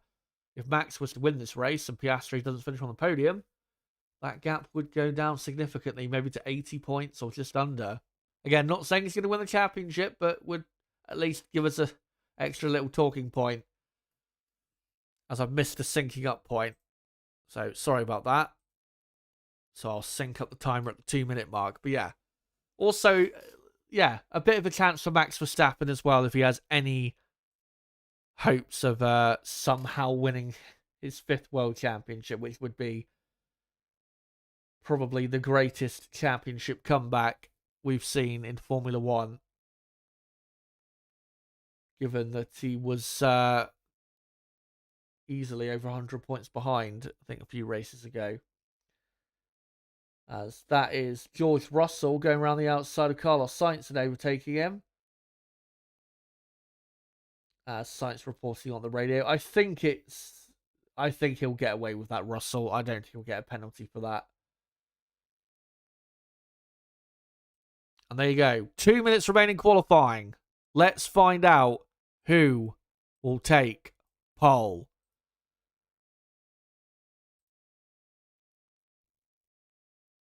Lando Norris starts his final attempt at pole.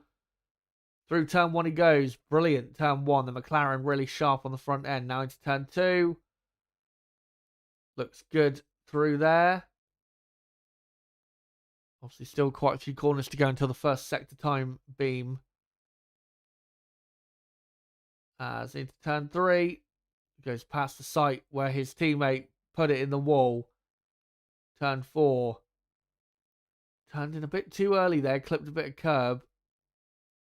And first sector is not great, but still might be good enough. It's a lot better than what Russell's done. It's about 1/4 of a second quicker than Russell in the first sector.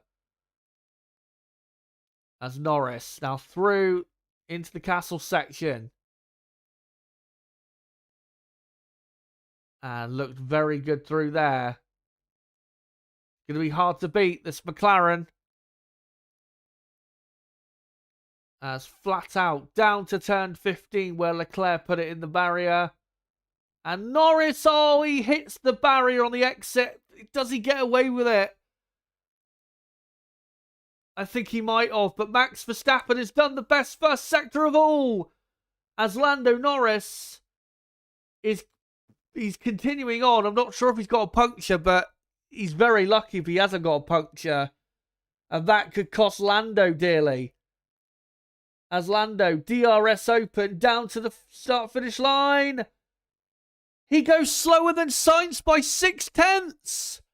He's not going to take pole. Russell goes second. Sainz is still on provisional pole. As Verstappen, half a second up on Carlos Sainz. As Lawson goes second. Liam Lawson, second on the grid. Antonelli third. What is happening? As here comes Max Verstappen. Can he take his first ever pole in Baku? Let's find out. Yes, he does by half a second. Max Verstappen, Supermax, does it yet again. Tsunoda 6th. And there you go. Lando Norris did not take advantage of his teammate. He failed miserably. Lando Norris is going to line up 7th on the grid. Both McLarens bottling it big time. What a session. Max Verstappen on pole, but Carlos Sainz is second. Liam Lawson third. Antonelli 4th. What a top 4 on the grid we've got. Russell 5th. Tsunoda 6th. Norris 7th. Hadjar 8th. Piastri 9th. Leclerc 10th. What a top 10. You have got to tune in to tomorrow's race, guys. Make sure to be with us for the race watch along. We'll be live 2 hours before the lights out at 10 a.m. UK time. Make sure you join us. This is going to be an absolutely brilliant race in Baku. But what a brilliant effort from Max Verstappen, who takes yet another pole in 2025.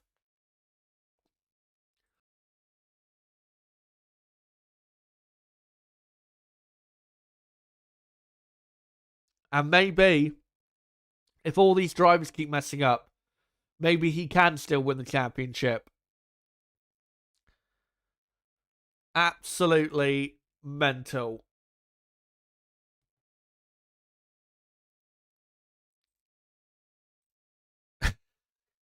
I don't even know what to say. Verstappen, Sainz, Lawson, top 3. Who on earth predicted that?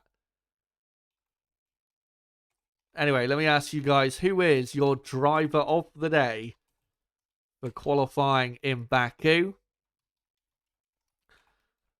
I think it's pretty obvious who the driver of the day is. Well, for me at least, it's Carlos Sainz. But let me put the options in the poll. Your options will be Max Verstappen, Carlos Sainz, Liam Lawson, and I'll put Antonelli in there, who outqualified George Russell for the first time in a while. There you go. Who is your driver today for qualifying? For me, it's Carlos Sainz. But yeah, wow. Wow. McLaren, 7th and 9th. Ferrari, 10th and 12th. I thought those two would be the two quickest teams in qualifying. They are absolutely nowhere. Obviously, we know why. Lando Norris, though, hang your head in shame. How have you not capitalised on your teammate's crash? Lando, very lucky not to crash himself, which would have put his good friend Carlos Sainz on pole. Yeah, absolutely awful from Lando, and that just sums up why he's not going to win the championship this year, because he did not capitalise really at all.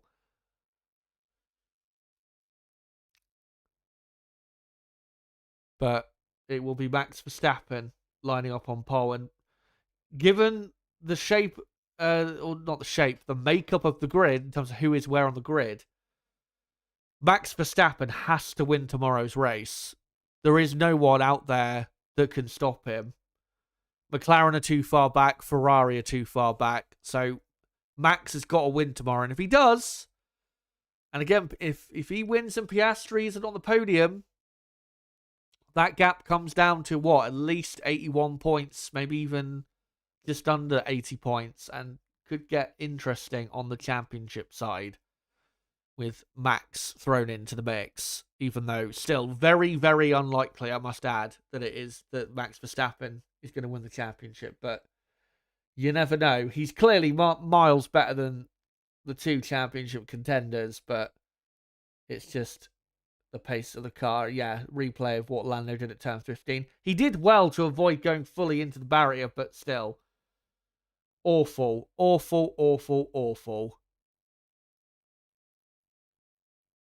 There's Carlos Sainz's manager, who we've seen around quite a lot. Been with him for a long time.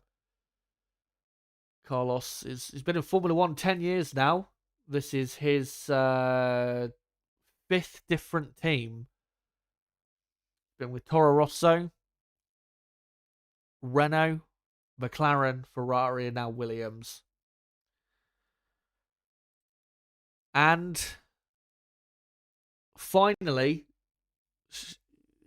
I wouldn't say gets a breakthrough, but has a great result finally for Williams. Can he deliver on it tomorrow with a good result? We will see.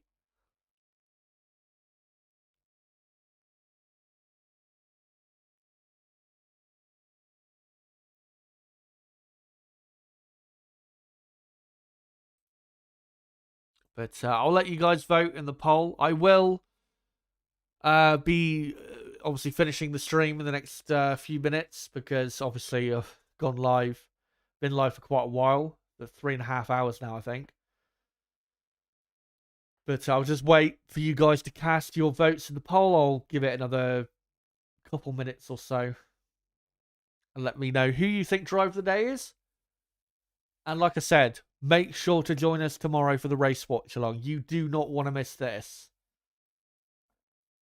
It's going to be, especially with the track conditions tomorrow still not being great, and with the mixed up grid we've got, it's going to be a fun race tomorrow. Very much looking forward.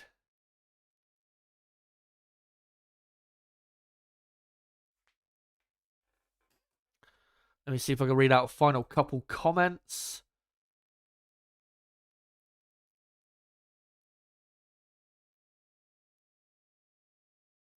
Sarah Garra says largest ever deficit pulled back was Verstappen, 46 points in 2022. Of course, Max had a much faster car then. Michael Jones says Verstappen is just on another level. Absolutely. And once again, that pole position was delivered in pretty much the style of that most of his poles have been delivered in, where Max not necessarily is, in terms of raw pace, the quickest over a single lap, but he doesn't make mistakes and he delivers when it matters. That's why he is the best.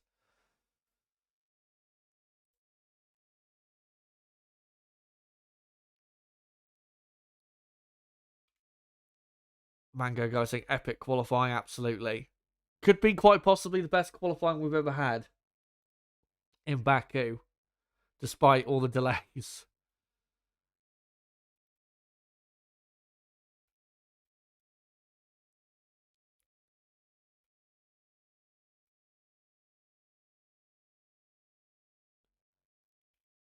Let me see if I can find maybe one more comment. And yeah, Crystal saying Max Verstappen is 100 points down. He's at, well, it's not 100 points. It's just under that. I think it's 94 points. I think it is. But Mike, as Crystal says, but might get back into the championship fight. If he pulls back this deficit, I will applaud him. If he, I'm just going to say it now. If he wins the championship, he is the greatest driver of all time. No doubt about it. He is the greatest of all time. Because if he was to win this championship from that far back, how much that championship win would be worth compared to other championship wins of other great drivers would be massive. There's winning the championship, and then there's winning it from a massive deficit in a slower car. That would be just absolutely bonkers. Again, I very much don't think that's going to happen. I still am pretty sure that Oscar Piastri will win the championship, but if Max actually pulls it back, that will be absolutely crazy.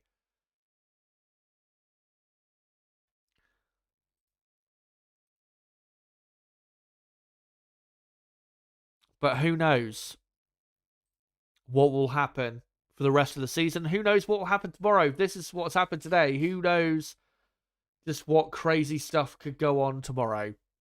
Make sure to join us for tomorrow's race watch along. Let me just finish up the poll in the chat. 135 votes, but there is a clear winner, and it is your world champion.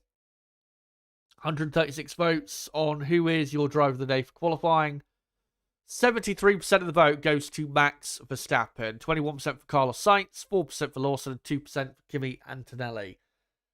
And yeah, absolutely superb from Max. And yeah, make sure to join us tomorrow. We'll be live 2 hours before lights out at 10 a.m. UK time. Make sure to join us for that. We'll do obviously a 2-hour build-up. Niblo, my co-commentator, will be joining me for what should be a really great Azerbaijan Grand Prix. So make sure to join us for that. And of course, the race starts at 12 p.m. UK time. Cannot wait for this one. Yeah, thanks for today. Thanks for all the support. And obviously hit the like button, all of that. If you haven't hit the like button, make sure to do so before I go. And if you haven't subscribed, make sure to do so as well. But until, guys, what could be an absolutely epic Azerbaijan Grand Prix tomorrow around the windy streets of Baku, it has been me, Chazza HD. Goodbye.